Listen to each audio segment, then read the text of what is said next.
మీ personal interviews మరియు వ్యాపార ప్రకటనల కొరకు ఈ నెంబర్ని సంప్రదించండి. ఇప్పుడు మనం రోజు చూస్తున్న మీడియాలో గత వారం రోజులుగా నడుస్తున్న దువ్వాడ ఫ్యామిలీ కథా చిత్రానికి శుభంకాడ పడబోతుందా?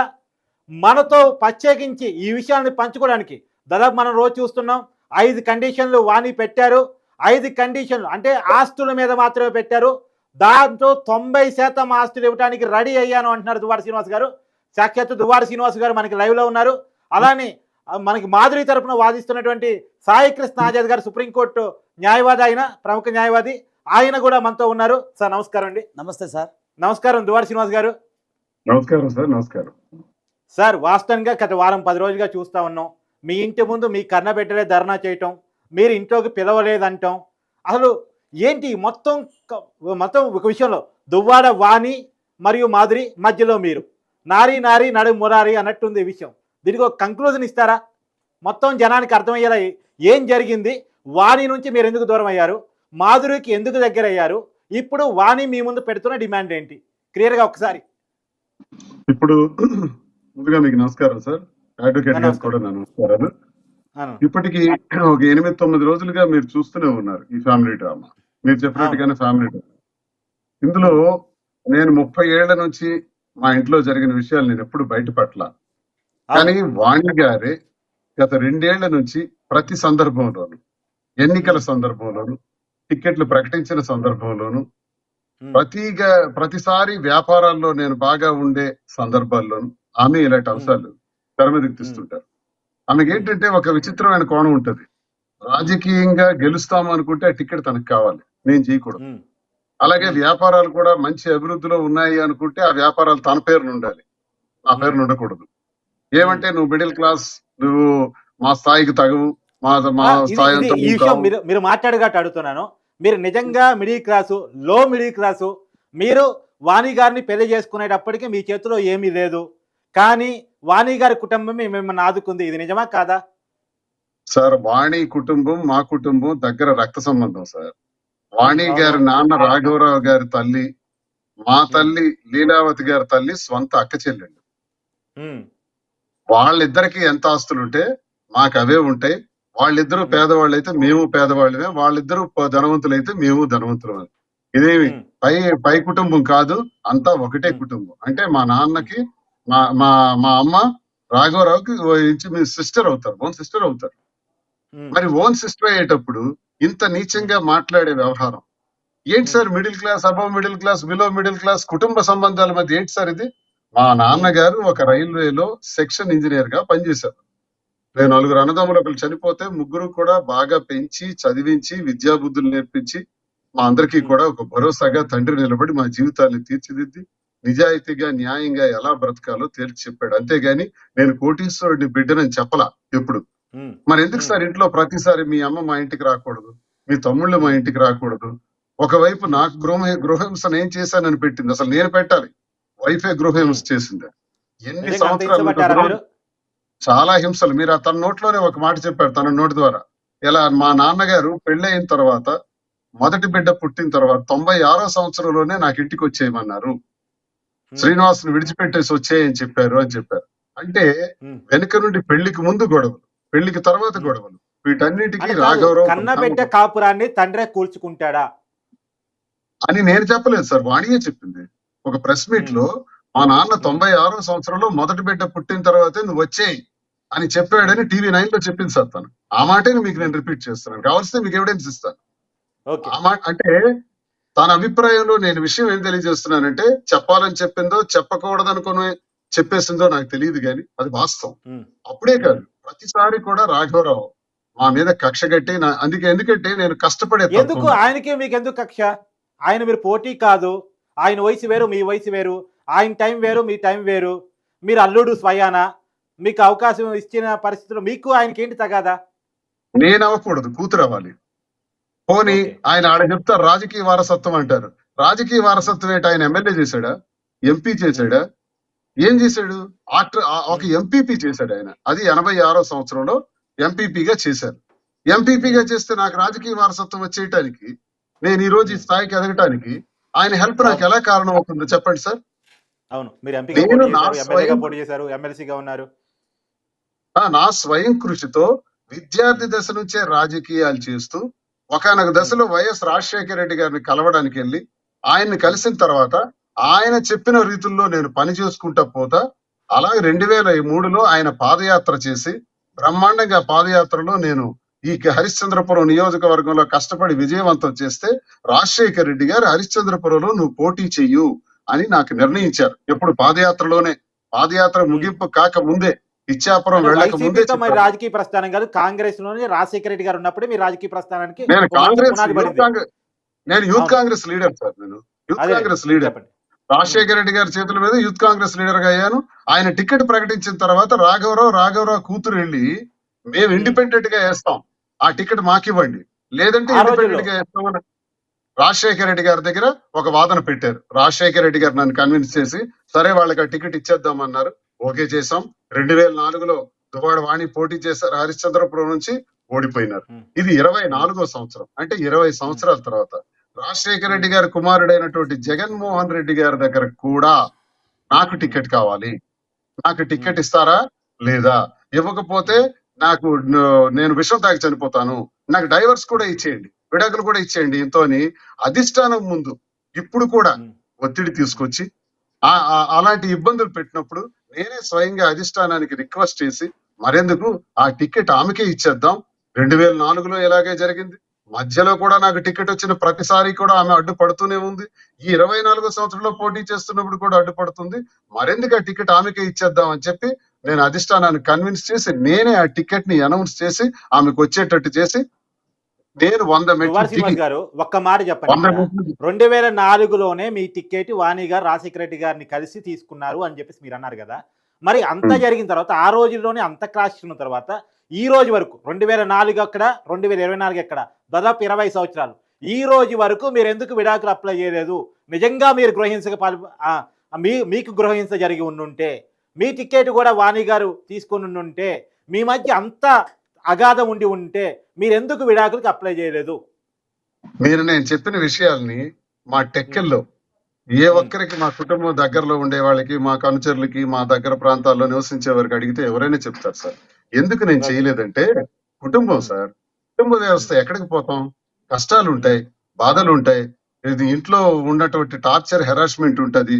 2 ఆడపిల్లలు, పిల్లల్ని గారాబంగా నా గుండెల మీద పెట్టి పెంచాను. ఎంతో అద్భుతంగా వాళ్ళకి ఎండ తగలకుండా నేను పెద్ద వ్యాపారాలు కూడా చేశాను. గ్రానైట్ రంగంలో ప్రపంచంలోనే దొరకని కలర్ కి, ఐకాన్ బ్రౌన్ అనే గ్రానైట్ కలర్ కి వానర్ గా 10 సంవత్సరాలు వరల్డ్ క్లాస్ మెటీరియల్ సప్లై చేశాను. ఎన్నో టర్నోవర్స్, బిజినెస్ ఎంతో టర్నోవర్ చేస్తూ బాగా సంపాదించిన రోజులు ఉన్నాయి. ఆర్థికంగా చాలా ఇబ్బంది పడిపోతున్న రోజులు కూడా ఉన్నాయి. ఆఖరి డీజిల్ పోసుకుని స్టేజ్ కూడా దిగిన రోజులు ఉన్నాయి. ఈ రెండు సందర్భాల్లో కూడా పిల్లలకి ఏమాత్రం ఇబ్బంది కలగకూడదని నేను అదే సార్, ఇది కట్ చేసే మాట మీరు అడిగితే నేనేం చెప్పలేను.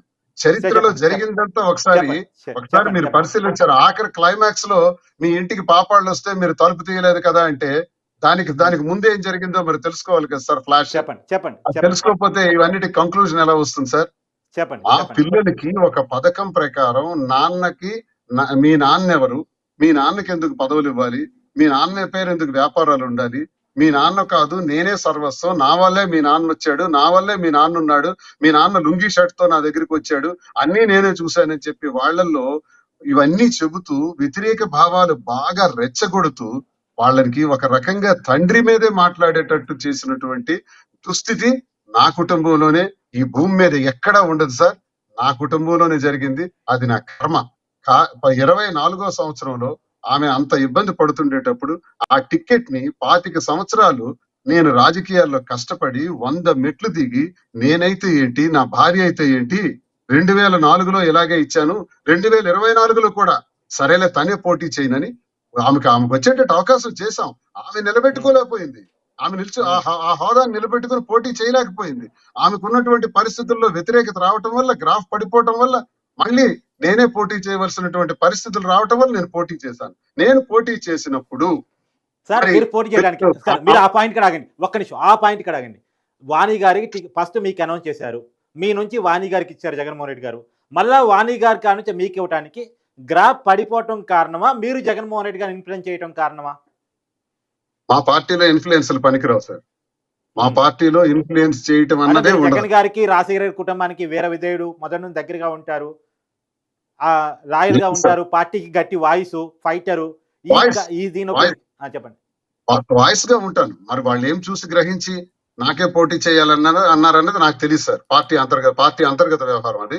నాకు జనవరి 12వ తారీఖు నువ్వే చేయాలని చెప్పడం జరిగింది, అనౌన్స్ చేయడం జరిగింది. ఆ 3 నెలలే ఎన్నికలకి, ఆ 3 నెలల ముందు నుంచే నేను ప్రారంభించాను. నేను వెంటనే సార్, ఈ రోజు పిల్లల్ని ఎలా అయితే నా దగ్గరికి పంపించి నాన్నని చూడటానికి కోసం వస్తే గేటు తీయలేనటువంటి తండ్రి అని దువాడవాని దుష్ప్రచారం చేసిందో, మరి తను పోటీ చేసేటప్పుడు పిల్లల చేత, తను ఇన్ఛార్జ్ గా ఉండేటప్పుడు పిల్లల చేత ప్రచారం చేయించుకున్న దువ్వాడవాణి, మరి నేను పోటీ చేసేటప్పుడు ఎందుకు సార్ పిల్లల చేత ప్రచారం చేయించలేదు? అంటే నాకు అది ఈ పాయింట్ కాదు కూడా సార్, ఈ పాయింట్ కాదు కూడా సహజంగా ఏంటంటే తల్లికి అబ్బాయిలతో బాండింగ్ ఉంటుంది, తండ్రికి అమ్మాయిలతో బాండింగ్ ఎక్కువ ఉంటుంది జనరల్గా. సో మీకున్నది అమ్మాయిలు, వాళ్ళతో ఎందుకు బాండింగ్ కరువైంది, తల్లితో ఎందుకు బాండింగ్ ఉండిపోయింది? మీరు చెప్పిన వైపు బాండింగ్ ఎందుకు లేకపోతే ఉండలేదు, వాళ్ళ వైపు చెప్పండి. బాండింగ్ లేకపోతే వాళ్ళు డాక్టర్స్ ఎలా అయ్యారు సార్? చిన్న మరి హాస్పిటల్ ఎందుకు నుంచి ఈరోజు మేమే డాక్టర్స్ తిరగబడ్డారు? చేసి, ఒక పెద్ద పాపకి గ్రాండ్ గా వివాహం చేసి, రెండో పాపకి కూడా ఎంబీబీఎస్ చేయించి, ఇదంతా దువ్వాడవాణి చేయించిందా? నేను కాక ఆమె చేయించిందా? నేను తలుచుకోకపోతే ఇవన్నీ అవుతాయా సార్? తండ్రిగా నేను చేసిందా, దువ్వాడవాణి చేసిందా సార్ ఇవన్నీ? ఉమ్, సార్, ఎన్నికలలో మరో గొప్ప విషయం కూడా చేసింది దువ్వాడవాణి. అచ్చెన్నాయుడికి మద్దతుగా నిలబడింది. దువ్వాడ శ్రీనివాస్ కి ఓడించడానికి నేను 24 సంవత్సరంలో ఎన్నికల్లో పోటీ చేస్తుంటే అచ్చెన్నాయుడు గెలవాలని అచ్చెన్నాయుడికి మద్దతుగా నిలిచి తండ్రి రాఘవరావు, వాణి మద్దతు చేశారు. అంతేకాదు సార్, ఈ 2 నెలల్లో ఇంటికి నేను ఎప్పుడైతే టికెట్ ప్రకటించిన తర్వాత నేను ఉంటున్నటువంటి నివాసం, మేమిద్దరం కలిసి ఉంటున్నటువంటి నివాసం ఏదైతే ఉందో ఆ నివాసానికి తాళం కూడా వేసింది. ఇంటికి కూడా రావడానికి వీలు లేదండి. సుమారు 10 ఏమని రోజుల ఇంటికి పాటు రానిలేదా? ఇబ్బందులు రానియలేదు, తాళం వేసేసినారు. నా అవసరం మీరు తీరిపోయింది ఇంటికి కదా సార్. పోలేదా, తనే రానిలేదు? మళ్ళీ ఒక్కసారి ఆడియన్స్ కోసం, మీరు ఇంటికి పోలేదా, తనే రానిలేదా? ఆమె ఇంటికి తాళం వేసి నాకు రానివ్వకుండా చేశారని 10 రోజుల పాటు నేను బయటే తిరుగుతూ ఉన్నానని ప్రతి కార్యకర్తకి టెక్కల్లో తెలుసు. ఇది నా పర్సనల్ కాదు, మనకి ప్రతి కార్యకర్తకి తెలుసు గారు, సార్. అడ్వకేట్ గారు కూడా ఉన్నారు సార్. ఒక విషయం అంటే, మీరు మాధురి తరపు లాయర్, కానీ మాధురి తరపు లాయర్ గా మాట్లాడదు. ఆయన చాలా కేసులు చూశారు, నేను ఒక న్యాయవాదిగా మాట్లాడారు, Yes, బాగా న్యాయవాదిగా మాట్లాడారు. ఇప్పుడు శ్రీనివాస్ గారు చెప్పిందంతా మీరు విన్నారు. అవునండి. నిజంగా ఒక భార్య భర్తను రానికపోతే ఏంటి అప్పుడు పరిస్థితి? ఒకటండి, ఇప్పుడు నెక్స్ట్ కథకెళ్ళాలి. మాధురి గారు అట్లా పరిచయం, దాన్ని అడుగుదాం. అది వెళ్దాం. ఇప్పుడు సార్ చెప్పింది ఏంటంటే, ఇక్కడ సార్ చెప్పిన అన్ని వ్యవహారాలు 30 ఇయర్స్ వాళ్ళ యొక్క సంసారిక జీవితంలో జరిగినవి ఏవైతే ఉన్నాయో నేను విన్నాను, అంత ముందు కూడా మేము డిస్కషన్ ఇవన్నీ చూస్తే it leads to cruelty ground. So భార్య సుప్రీంకోర్టు చెప్పిన ఏవైతే ఉన్నాయి జడ్జిమెంట్స్, మైల్ స్టోన్ జడ్జిమెంట్స్ ఉన్నాయి, క్రుయాలిటీ. సో అదేంటంటే, ఒకటి భార్య భర్తకి అన్నం పెట్టకపోయినా it leads to cruelty ground. అంటే మనకి డైవర్స్ లో ఒక గ్రౌండ్ ఉంటుందండి, ఒక గ్రౌండ్ వస్తుంది, అందులో క్రుయాలిటీలో ఉన్న ఇంకో జడ్జిమెంట్స్ ఏంటంటే, తల్లిదండ్రులను కూడా చూపించకపోయినా, అంటే ఇప్పుడు మన భార్య కాపురానికి రమ్మని, ఇప్పుడు మన పేరెంట్స్ ఉన్నారు, వాళ్ళని వదిలేసి మనం విడిగా కాపురం పెట్టమని చెప్పి ఇన్సిస్ట్ చేసినా కూడా it leads to cruelty. Sir ఇక్కడ 2-3 విషయాలు సార్. 2004లో దువ్వాడ శ్రీనివాస్ గారి టికెట్ ని పార్టీని రాజశేఖర రెడ్డి గారిని ఇన్ఫ్లుయెన్స్ చేసుకుని తానే తీసుకున్నారు, అది ఉమెన్ గా. తర్వాత ఇంకా చాలా రకాలుగా గృహహింస పెట్టారు, తర్వాత ఇంట్లో కూడా రానిలేదు అన్నా కానీ, అంటే 2004-2024 మధ్య 20 సంవత్సరాలు, 20 సంవత్సరాల్లో ఇంత హింస పడుతూ విడాకులు తీసుకోలేదు, మళ్ళా తన కుటుంబాన్ని వదిలేసి వేరే స్త్రీతోకి సహజీవనానికి వెళ్ళిపోయారు, కానీ విడాకులు మాత్రం తీసుకోలేదు అనే ఒక్క విషయాన్ని నమ్మడానికి అవకాశం ఏ మేరకు ఉంటది అంటే ఏం చెప్తారు? ఎస్, ఇప్పుడు ఒకటి చెప్తానండి. ఇప్పుడు ఆయన చెప్పిన దాన్ని బట్టి ఆయన వర్షం చూస్తే 4 గోడల మధ్య అలాగే జరిగిన కుటుంబ వ్యవహారాలు ఆయన గుట్టుగా కాపాడారు. ఇది మనం గమనించాలి. ఎందుకంటే తాళం వేయటం అనేది గుట్టు విషయం కాదు. అవును, తాళం వేసి భర్తను రానికపోవడం అనేది దాదాపు టెక్కర్లు అందరికీ తెలుసు అని దువ్వాడ శ్రీనివాస్ గారు చెప్తారు. అవునండి. ఇప్పుడు అంత దూరం పోయిన తర్వాత టికెట్ చేతులు మారటం కూడా జరిగిన తర్వాత, అవును, ఇప్పుడు ఆయన చెప్పేది కూడా మీరు వర్షం వినండి. ఆయన ఏమంటారంటే, భార్య వల్ల నేను భార్య బాధితుణ్ణి, సో నాకు చాలా హింస ఉంది, కాకపోతే డైవర్స్ విషయం వాళ్ళంటే ఒక 2 పిల్లలు ఉన్నారు, ఒక కుటుంబ వ్యవహారం, ఒక రాజకీయ జీవనం ప్రధానం, ఇవన్నీ కూడా ఉన్నాయని చెప్పి ఆయన ఆలోచించారు ప్రజెంట్ ఇప్పుడు వరకు కూడా. ఇంకొక విషయం, ఆయన చెప్పిన దాన్ని బట్టి చూస్తే 2 ఇయర్స్ నుంచి మా మధ్య ఎలాంటి రిలేషన్ లేదు, దాన్ని డిజార్షన్ అంటారు. అంటే మీకు ఏదైతే డైవర్స్ గ్రౌండ్ లో ఒక భాగం ఏంటంటే, భార్యాభర్తలు 2 ఇయర్స్ కి మించి, 2 ఇయర్స్ అంటే 2 ఇయర్స్ విడివిడిగా ఉన్నట్లయితే it leads to also disaster ground. Srinivas గారు ఎన్నాళ్ళ నుంచి అండి మీకు మధ్య 2 years నుంచి ఏం లేదంటున్నారు ఆయన. మీ మధ్య ఎన్నాళ్ళ నుంచి గ్యాప్ ఉంది? ఎన్నాళ్ళ నుంచి మీరు ఆ ఇంటికి దూరంగా ఉన్నారు? సార్ ప్లీజ్ నేను ఒకసారి చెప్తానండి సార్. సార్ చెప్పింది ఏంటంటే, ఆజాద్ గారు చెప్పింది ఏంటంటే 2 years అబౌవ్ 2 years గ్రౌండ్స్ కనుక ఉంటే అది డైవర్స్ కి గ్రౌండ్స్ అవుతుంది అని చెప్పారు. మీకు అనుకూలంగా తీర్పు రావడానికి అవకాశం ఉంది అని చెప్పారు. అంతే సార్? అంతే. అయితే మీకు వాణి గారికి మధ్య ఎన్నాళ్ళ నుంచి గ్యాప్ ఉంది? ఎన్నాళ్ళ నుంచి ఈ డిస్ప్యూట్ నడుస్తుంది? సార్ గ్యాప్స్, గొడవలు, టార్చర్, హెరాస్మెంట్ ఎవ్రీ డే ఉంది. మేమిద్దరం కలిసి ఉండనటువంటి సందర్భం ఒక 2 ఏళ్ల నుంచి ఉంది సార్. 2 ఏళ్ల నుంచి నేను దూరంగా ఉంటున్నాను. ప్రతి ఒక్క వ్యక్తికి తెలుసు. మా వీధిలో ఎవరికి ఎంక్వైరీ చేసినా, టెక్కల్లో ఎవరికి ఎంక్వైరీ చేసినా చెప్తారు. 2 years లో 1 year. మరి అక్కడే కదా 2 years కదా. మాధురి పరిచయం మీకు ఎన్నాళ్ళు అవుతుంది? మాధురి పరిచయం ఇంచుమించు 2 years అవుతుంది సార్. ఎలా జరిగింది సార్ పరిచయం? యాక్చువల్లీ 2.5 years అవుతుంది ఇంచుమించు. ఎందుకంటే మాధురి ఒక ఉన్నతమైన కుటుంబానికి చెంది ఒక హాయిగా బ్రతుకుతూ ఒక భరతనాట్యంలో ప్రొఫెషనల్ గా ఒక స్కూలు, ఒక వ్యవహారం తంది. నాకు అంతకు మించి నాకు తెలియదు ఆమె గురించి. కానీ దువ్వాడ వాణి ఒక రోజు మాధురిని పిలిపిస్తాను, మాధురి అనేటటువంటి అమ్మాయిని తీసుకొచ్చి మనం మండల కన్వీనర్ గా, మహిళా కన్వీనర్ గా ఇస్తే ఆమె సేవలు మనకి చాలా అవసరం. ఆమె వల్ల వాణి గారు పరిచయం చేయక ముందు మాధురి ఎవరో మీకు తెలియదు? తెలుసు. ఫలానా వాళ్ళ కోడలని తెలుసు, కానీ అంతకన్నా మించిన సమాచారం మనకేం తెలుస్తుంది సార్? ఎంతో మంది ప్రజలు ఉంటారు, వింటుంటాము, మనకేం తెలుస్తుంది? అంతే తెలుసు. ఇప్పుడు మాధురి గారు నాకు 7 years నుంచి పరిచయం అండి.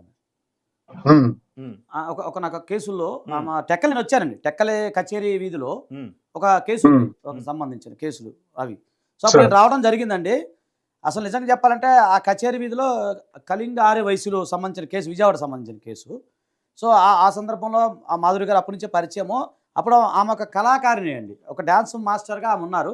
తర్వాత వేరే ఛానల్లో కూడా ఆమె ప్రదర్శనలు ఇవ్వడం జరిగింది. సామాజిక సేవ విషయంలో అప్పుడు ముందు నుంచి ఉన్నారు ఆమె. నేను చూసాను, డైరెక్ట్గా చూశాను. తర్వాత వాళ్ళు పెట్రోల్ బంక్ అప్పుడే ఓపెన్ చేయడం జరిగింది.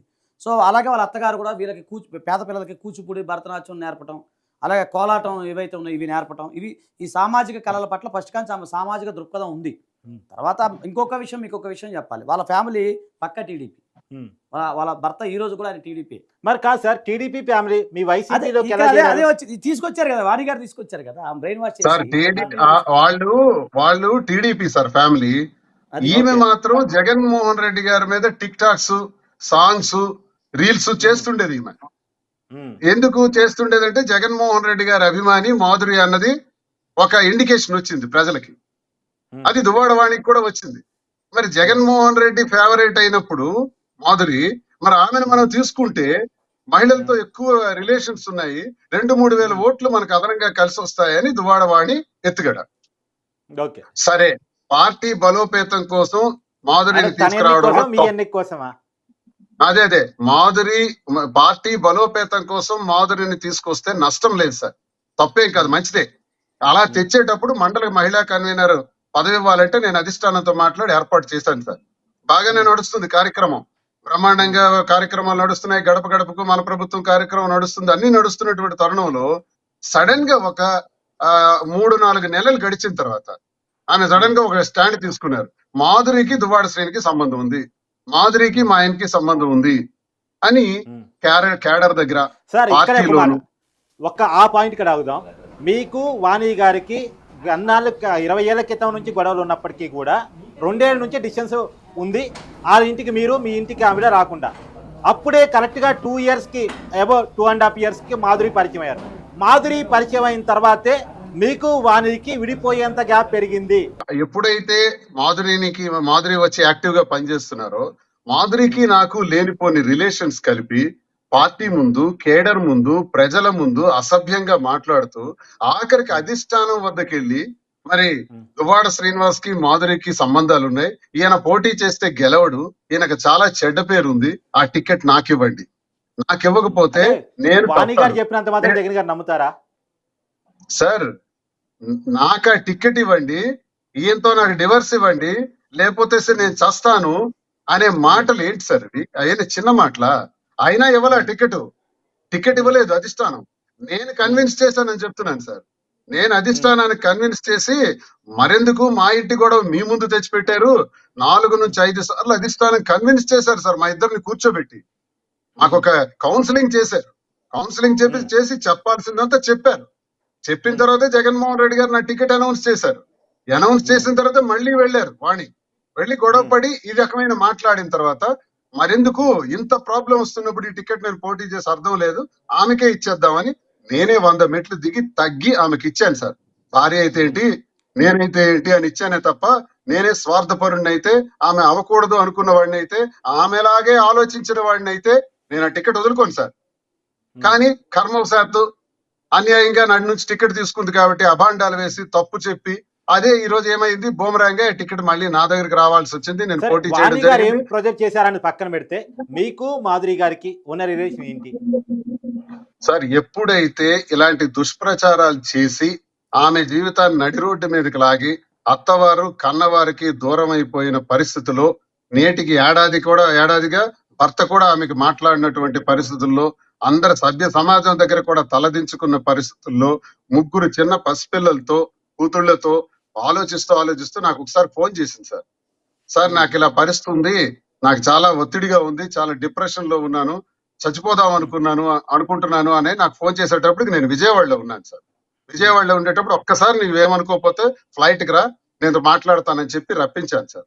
రప్పించి హోటల్లో కూర్చొని అన్ని నచ్చజెప్పి ఇలా చేసుకోవటం కరెక్ట్ కాదు, నీకు జరిగింది అన్యాయమే, ఒక పెద్ద కుటుంబంలో ఉన్నటువంటి నిన్ను రాజకీయాల్లోకి తీసుకువచ్చి దువ్వాడవాణి ఒక ఎత్తుగడతో నిన్ను పావుగా వాడుకొని స్కేప్ గోట్ చేసి నిన్ను బలిపశువం చేసి నన్ను అబాస్పాల్ చేసి ఆ టికెట్ తను పొందడానికి 2004లో ఇదే ప్రయత్నం చేశారు.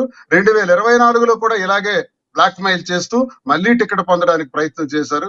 సారీ, మా కుటుంబం నుంచి నీకు అన్యాయం జరిగింది అని నేను నచ్చజెప్తున్న సమయంలో తను ఇమోషనల్ గా మాట్లాడుతూ యాంటీ రూమ్ లోకి వెళ్ళింది సార్. హోటల్లో యాంటీ రూమ్ లోకి వెళ్ళిన తర్వాత వెంటనే నేను ఒక నిమిషం పాటు ఏదో ఆలోచిస్తూ కూర్చున్నాను. నాకు ఎందుకు అనుమానం వచ్చి రూమ్ లోకి వెళ్ళేటప్పటికి ఆల్రెడీ తన చున్ని కట్టుకుని హ్యాంగ్ చేసుకుంది ఫ్యాన్ కి.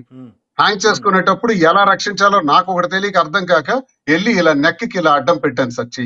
అడ్డం పెట్టి జస్ట్ మరొక్క క్షణం అయితే హ్యాంగ్ అయిపోయి ఉండేది. నేను తప్పించి ఆమెకి మళ్ళీ బయటకు తీసుకొచ్చి చివాట్లు పెట్టి నచ్చజెప్పి అప్పుడు నేనేం చెప్పానంటే, నీవేమి ఆందోళన చెందవలసిన అవసరం లేదు, నా కుటుంబం వల్ల నీకు నష్టం జరిగింది కాబట్టి నేను భరోసాగా ఉంటాను, నువ్వేమి ఇబ్బంది పడద్దు, నీకు ఏదైనా అవసరం డబ్బు నేను ఇవ్వాల్సిన అవసరం అమ్మాయికి ఏంటి లేదు సార్. ఆ అమ్మాయికి వైజాగ్ లో హౌసెస్ ఉన్నాయి, ఒక పెట్రోల్ బంక్ మంచిగా ఉంది, ఇన్వెస్ట్ చేసింది అనే ప్రచారం కూడా నడుస్తుంది కాబట్టి నేను ఇన్వెస్ట్ చేసింది. చూడండి సార్ చెబుతా. ఎప్పుడైతే ఆ అమ్మాయికి మళ్ళీ నేను వాదార్పు చేసి పంపించిన తర్వాత నేను ఒక ఏడాది కాలం పాటు మా ఇంట్లో ఉన్నాను. ఎప్పుడు మా వైఫ్ తాళం వేసేసిన తర్వాత, ఇంటికి వాణి తాళం వేసేసిన తర్వాత గత్యంతరం లేక అమ్మ దగ్గర ఉండాల్సి వచ్చింది. ఒక ఏడాది తర్వాత ఇలా పలాసలో ఉంటే ఎలా జరుగుతుంది, టెక్కల్లో మరి ఉండకపోతే ఎలా అని నా సోదరుడు దువ్వాడ శ్రీధర్ నేను అందరం మేము కలిపి ఒక స్థలం ఎక్వైర్ చేసాం సార్. పార్వతీశం అనే వ్యక్తి దగ్గర స్థలం కొని అక్కడ ఒక నిర్మాణం చేసుకోవడానికి అమ్మారట. వాణి గారికి సంబంధించిన ఏదో ప్లేస్ అమ్మి వచ్చిన డబ్బులు అంట. సరే సార్, ప్లేస్ అమ్ముంటే దాని డాక్యుమెంట్ చూపించమన్నాడు సార్. వాణి గారికి చెందిన ఆస్తి అయినప్పుడు వాణి గారి పేరున ఉండాలి, లేకపోతే వాణి గారికి ఎవరైనా ట్రాన్స్ఫర్ చేసిన పేరునైనా ఉండాలి, వాణి గారి దగ్గర నుంచి మాకు దగ్గర పడినట్టయినా ఉండాలి. ఒక ఎవిడెన్స్ చూపించమనండి సార్. ఆ ఎవిడెన్స్ బట్టి మాట్లాడదాం సార్. సార్ నా ఆస్తులన్నీ నా బాధ్యతం. నా ఆస్తులకు సంబంధించి వాణి నుంచి గాని రాఘవరావు దగ్గర నుంచి గాని ఏ ఆస్తి అయినా ట్రాన్స్ఫర్ అయినట్టు గాని, మాకెప్పుడైనా గాని ఒక బ్యాంక్ అకౌంట్ లో డబ్బులు వచ్చినట్టు గాని వాళ్ళకి చూపించమనండి సార్ ఎవిడెన్స్. నా డబ్బులు ఆమెకున్న స్వరమే అది సార్. నా ఆస్తి, లుంగి షర్ట్ తో వచ్చాడు, నా అధికారం, నా రాజకీయం, నేను హోదా, నేను పెద్ద మనిషిని, నాకు డబ్బులు ఉన్నాయి, వీడెవడు, వీడికి ఏముంది, ఈ వాదన ఎప్పుడు తనకు అలవాటే. తనకు అలవాటు ఉన్నటువంటి నైజం అది. మాట్లాడే ప్రయత్నం చేద్దాం మీరు చెప్పిన దాని మీదే. సార్ విషయం ఏంటంటే ఇప్పుడు చూశారు మాధురి గారు ఎలా పరిచయం చేశారు. మాధురి గారితో జీవితాన్ని షేర్ చేసుకోవడానికి అది ఏ రిలేషను అనేది పక్కన పెట్టేస్తే తను చెప్పింది అంటే అడల్టరీ రిలేషన్ అని చెప్పింది. ఈ అడల్టరీ రిలేషన్ ఎట్లా చూడాలి? ఎందుకంటే మాధురి తన కుటుంబానికి డైవర్స్ ఇవ్వలేదు, దువ్వాడ శ్రీనివాస్ గారు తన కుటుంబానికి డైవర్స్ ఇవ్వలేదు. ఒకవేళ సుప్రీంకోర్టు తీర్పు ప్రకారం ఇది అడల్టరీ రిలేషన్ ఉంటాను సరిపోతేమో, కానీ మన సాంప్రదాయాలు, మన విలువలు, మనం పాటిస్తున్నటువంటి దాని ప్రకారం అది కుదురుతుందా ఏంటి పరిస్థితి? అలా కాదు సార్, ఇక్కడ మనం ఆలోచించాలి. చెప్పండి. ఇప్పుడు సార్ చెప్పిన దాన్ని బట్టి చూస్తే ఉమ్, ఒక మహిళ మీద సరే ఏదైనా కానీ అభానాలు కానీ ఏదైనా కానీ ఒక రకమైన డిప్రెషన్ గురైనప్పుడు ఉమ్, అక్కడ మాట్లాడే మాటలకి ఎలాంటి విలువ ఉండదు. ఉమ్, ఎందుకంటే ఒక ప్రొసీజర్ ఉంటుంది. ఉమ్. మన సౌండ్ మైండ్ కలిగి ఉందా లేదా సౌండ్ మైండ్ లేదా అనే దాని మీద మాట్లాడే మాటను బట్టి అంటే మీ క్లయింట్ ఒక్క నిమిషం సార్, ఇక్కడ నా క్లయింట్ కాదు, ఆ. ఆమె నా క్లయింట్ కాదు, ఉమ్. నేను ఒక న్యాయవాదిగా జనరల్ గా చెప్తున్నాను. నేను అడుగుతున్నా ఇప్పుడు మీరు చెప్పండి. క్లయింట్ గా అడుగుతున్నా. మీ క్లయింట్ దువ్వాడ శ్రీనివాస్ గారితో ఉన్న రిలేషన్ ఏంటి అంటే మీరు ఏం చెప్తారు? అలా కాదు వినండి. ఇప్పుడు రిలేషను అనే దాంట్లో చాలా మీనింగ్స్ ఉంటాయి. ఓకే. ఆ పదానికి చాలా మీనింగ్స్ ఉంటాయి. ఉమ్, ఇప్పుడు ఆమె నేను ఇట్లా అంటే ఆ పదాన్ని వాడలేక ఆమె ఆ పదం వాడారు తప్ప ఆ డిప్రెషన్కి గురైన వ్యక్తి ఎలాంటి పదాలు వాడతారు? ఉమ్, మీరు ఆ యొక్క మానసిక ఒత్తిడిలో ఆమె ఆ పదం వాడండి కానీ. ఉమ్. సో వాళ్ళిద్దరి మధ్య ఎలాంటి సంబంధం ఉంది ఒకవేళ మీరు అంటే ఒక్క నిమిషం. ఆమె చెప్పింది కాబట్టి నేను అడుగుతున్నా. అంతేలేండి, ఒక్క నిమిషం. ఇక్కడ ఆమె చెప్పింది కానీ నేను కూడా చూశాను, ఉమ్, అది వేరే. ఆమె చెప్పిందని కాదండి ఇక్కడ. ఉమ్, ఇప్పుడు ఈ 2 సంవత్సరాల కాలంలో లేకపోతే ఈ 1 year కాలంలో సార్ చెప్పినట్టు ఇద్దరి మధ్య జరిగింది అనేది వాళ్ళు చెప్తున్నారు, వీళ్ళు చెప్తున్నారు కదా. ఉమ్, ఇప్పుడు వాణి అనేమో మరి ఆ టైంలో ఎందుకు ఖండించలేకపోయింది? ఇప్పుడు ఉదాహరణ సార్, ఒక భార్యాభర్తలు వేరే వాళ్ళు ఉన్నప్పుడు ఉమ్, ఏ భార్య ఊరుకోదు ఈ ప్రపంచంలో. ఒక విషయం, చిన్న ఫోన్ కాల్ వస్తేనే చూస్తారు ఇంట్లో జనరల్గా, ఒక మెసేజ్ వస్తేనే చూస్తారు. ఒక అమ్మాయి ఒక ఏదైనా ఫోన్ నెంబర్స్ ఎవరిది ఈ అమ్మాయి ఎందుకు మాట్లాడదు ఏంటని రకరకాల వేధించే జనరల్గా మాట్లాడుతున్నాం. భార్యాభర్తల మధ్య అలాంటి రిలేషన్ గొప్ప రిలేషన్లు ఉంటాయి. అలాంటప్పుడు 2 yearsలో ఆమె ఇంతవరకు ఇతను కూడా ఏమనలేదు. సో ఏమనలా, అప్పుడే ఖండించేయాలి కదా. ఇప్పుడు అంటే ఆమె చెప్పింది దీని క్వశ్చన్ మీడియా ఆమె కూడా చేసింది. నేను కుటుంబ సంబంధాలు కాబట్టి బయట ఇప్పుడైతే ఇప్పుడు అదే సార్ కూడా అదే చెప్తున్నారు. అది వీరంత వరకు మధ్యవర్తుల ద్వారా పెద్దరికం ద్వారా సంపాదించుకున్నాను, కానీ అది చివరికి కూతురుని ఇంటికి రాని కాడికి ఏర్పడింది. దానికి కూడా 1 year టైం ఇప్పుడు ఆయన అదేనండి, వాళ్ళు తన తప్పు తాను తెలుసుకున్నారు. ఇప్పుడు అది జరిగింది 8 days బ్యాక్ అండి. ఇప్పుడు 8 days బ్యాక్ నుంచి అదే జరుగుతుంది కదా.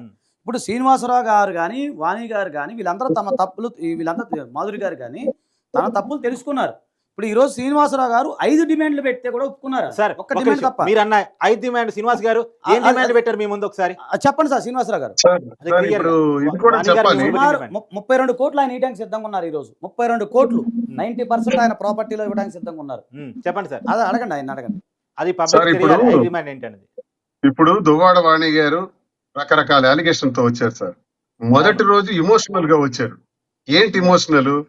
నాన్నని కలవడానికి పిల్లలు వస్తే గేటు కూడా తీయలేదు. Number 1 emotion. అంటే నేను ఒక మూర్ఖుడిలా గేటు తీయని వ్యక్తిలా సార్, నేను పాపాలు వచ్చారని నా కింద సెక్యూరిటీ చెప్పిన తర్వాత కిందకి వెళ్ళాను, తలుపులు తీయడానికే వెళుతున్నాను. అదే సెక్యూరిటీ మళ్ళీ నన్ను ఆపారు. సార్ బయట వేరేగా ఉంది వాతావరణం, ఒకసారి మీరు చూసుకుని వెళ్ళండి అని. వెంటనే సర్వేలెన్స్ కెమెరాలో చూసాను. ఒక్క నిమిషం సార్, సర్వేలెన్స్ కెమెరాలో చూసాను. ఇది 8వ తారీఖు సాయంత్రం చెప్తున్నాను సార్. నేను సర్వేలెన్స్ కెమెరాలో ఒక 50-60 మంది అన్నోన్ పర్సన్స్, అంటే టీడీపీ పార్టీకి చెందిన వాళ్ళు, మా పార్టీకి చెందిన వాళ్ళు అయితే మాకు తెలుస్తుంది. అన్నోన్ పర్సన్స్, కారాలు, నిచ్చెనలు, రోప్స్, గుణపాలు, మీడియా, తండ్రిని కలవడానికి వచ్చినటువంటి పిల్లలతో యాక్స్ పట్టుకొని వచ్చారు సార్. ఎందుకంటే జనం చూసింది చెప్తున్నాను. మొదటి రోజు కాదు, 2వ రోజు మీరు కూతుర్ల మీద కర్ర పట్టుకోవడం చూశారు, మీరు కూతురు మీద వాణి గారి మీద బూతులు తిట్టడం చూశారు. కానీ కూతుర్లు గుణపాలతో వచ్చారు అని మీరు చేస్తున్న కామెంట్ ఏదైతే ఉందో అది కొద్దిగా పెద్ద కామెంట్. అందుకని మళ్ళొక్కసారి నొక్కి అడుగుతున్నారు. కరెక్షన్. నా పిల్లలు ఎలా రాలేదు, నా పిల్లల్ని పంపిస్తూ ఈ ఏర్పాట్లన్నీ వాణి గారు చేశారంటున్నాను నేను. నా పిల్లల్ని పంపిస్తూ తండ్రిని కలవడానికి వెళ్తున్న పిల్లలకి తెలవదా?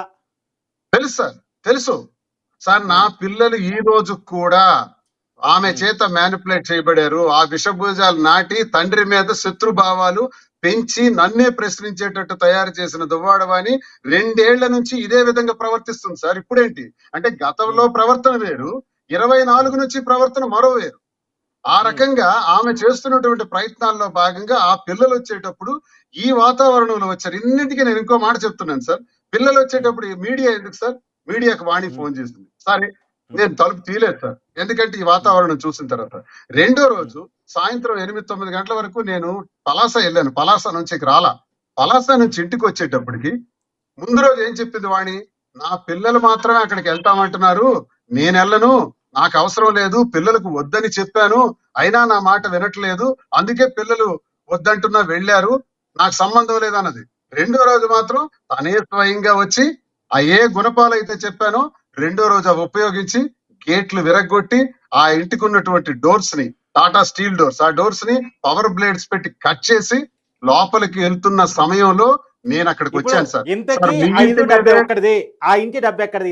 ఇందాక కట్ అయినట్టు సార్ మీకు ఒక విషయం చెప్పాలి సార్, నేను క్లారిటీ ఇవ్వాలి. మీ ఇంటి మీదకి నేను ఒక రాయి విసిరాను అనుకోండి, మీకు సహజంగా కోపం వస్తుంది, నా మీద ఆవేశపడతారు. అవును. నేను అలాగే ఇంటికి వచ్చేటప్పటికి అది ఎవడో వచ్చి నా డోర్లు కట్ చేస్తుంటే కట్ చేసిన వాడి మీద మరొక 5గురు అక్కడ ఉన్నారు సార్. ఆ 5గురు మీద కట్టలు తెచ్చుకునే కోపం వచ్చింది. ఆ కోపంతో అక్కడ ఉన్న కర్రను తీసి వాళ్ళకి మీదకి వెళ్ళిపోయాను. వెళుతున్నటువంటి సందర్భంలో నా కూతుర్లు వాణి వాళ్ళు వస్తున్నారు. వాళ్ళు వస్తుండేటప్పుడు అదే కర్ర నేలకు కొట్టి మళ్ళీ గదిలోకి వెళ్ళిపోయి, నా విజువల్స్ చూసుకోండి ఒకసారి, నేలకు కొట్టి వెళ్ళిపోయాను. అంటే మీరు కర్ర చూపించింది భార్య పిల్లల మీద కాదా? చచత తన ముందున్నటువంటి 5గురు మీద సార్. ఎవరైతే డోర్ కట్ కానీ చేస్తారో వాళ్ళని మీరు బూతులతో తిట్టడం విజువల్ ఉంది కాబట్టి అడుగుతున్నాను. తిట్టాను సార్. వాళ్ళకి కాదు, సార్ నేను ఇప్పుడు అభ్యంతరం లేదంటే ఆ పదం వాడతాను. వాడచ్చా? నేనేమని తిట్టాను అన్నది, నేను ఏమని తిట్టాను అన్నది వాడచ్చా సార్? లంజా కొడకల్లారా అని కర్ర పట్టుకుని వెళ్ళాను. అంటే ఎవరైతే ఐదుగురు కట్ చేయాలనుకున్నారో 5గురు మీద 5గురు కంప్లైంట్ ఇచ్చాను సార్. పోలీస్ స్టేషన్ లో వాళ్ళ మీద కంప్లైంట్ ఉంది. ఆ 5గురు మీద కోపంగా వెళ్ళాను. శ్రీనివాసరావు ఇక్కడ మీరు చెప్పాల్సిన henchman, all rowdies are goondas, అది కదా మీరు చెప్పేది. వాళ్ళని తిట్టారు మీరు. వాళ్ళనే తిట్టాను సార్. నేను వీళ్ళని ఎందుకు తిడతాను? అలా తిట్టాలనుకుంటే ఇప్పుడు 8 రోజుల నుంచి ఉన్నాను. కనీసం నేనేమైనా మాట్లాడానా? తలుపులు కొడుతూనే ఉన్నారు, బయట గొడవలు చేస్తూనే ఉన్నారు. సార్ 5 డిమాండ్ల ముందు మీకు కుదిరితే వాణి గారిని లైన్ లో తీసుకోండి. ఆమె కనుక ఫోన్ ఎత్తే క్లారిటీ వస్తుంది. ఆమె ఫోన్ ఎత్తట్లేదు, మామూలు ట్రై చేస్తున్నారు. శ్రీనివాసరావు గారు, ఆమె ఫోన్ ఎప్పటి నుంచి ఎత్తట్లేదు సార్? మార్నింగ్ నుంచి మనం ఎన్నిసార్లు ట్రై చేసాం? నిన్న సార్ ఎప్పటి నుంచి ఎత్తట్లేదంటే నాకు బాగా తెలిసి ఒక్కసారి ఏమి మీకు అభ్యంతరం లేదు అనుకుంటే, అంతా రికార్డ్ అవుతుంది కాబట్టి మీ ఫోన్ నుంచి చేస్తారా? నేను చెయ్యను సార్. నేను ఎందుకు చేస్తాను?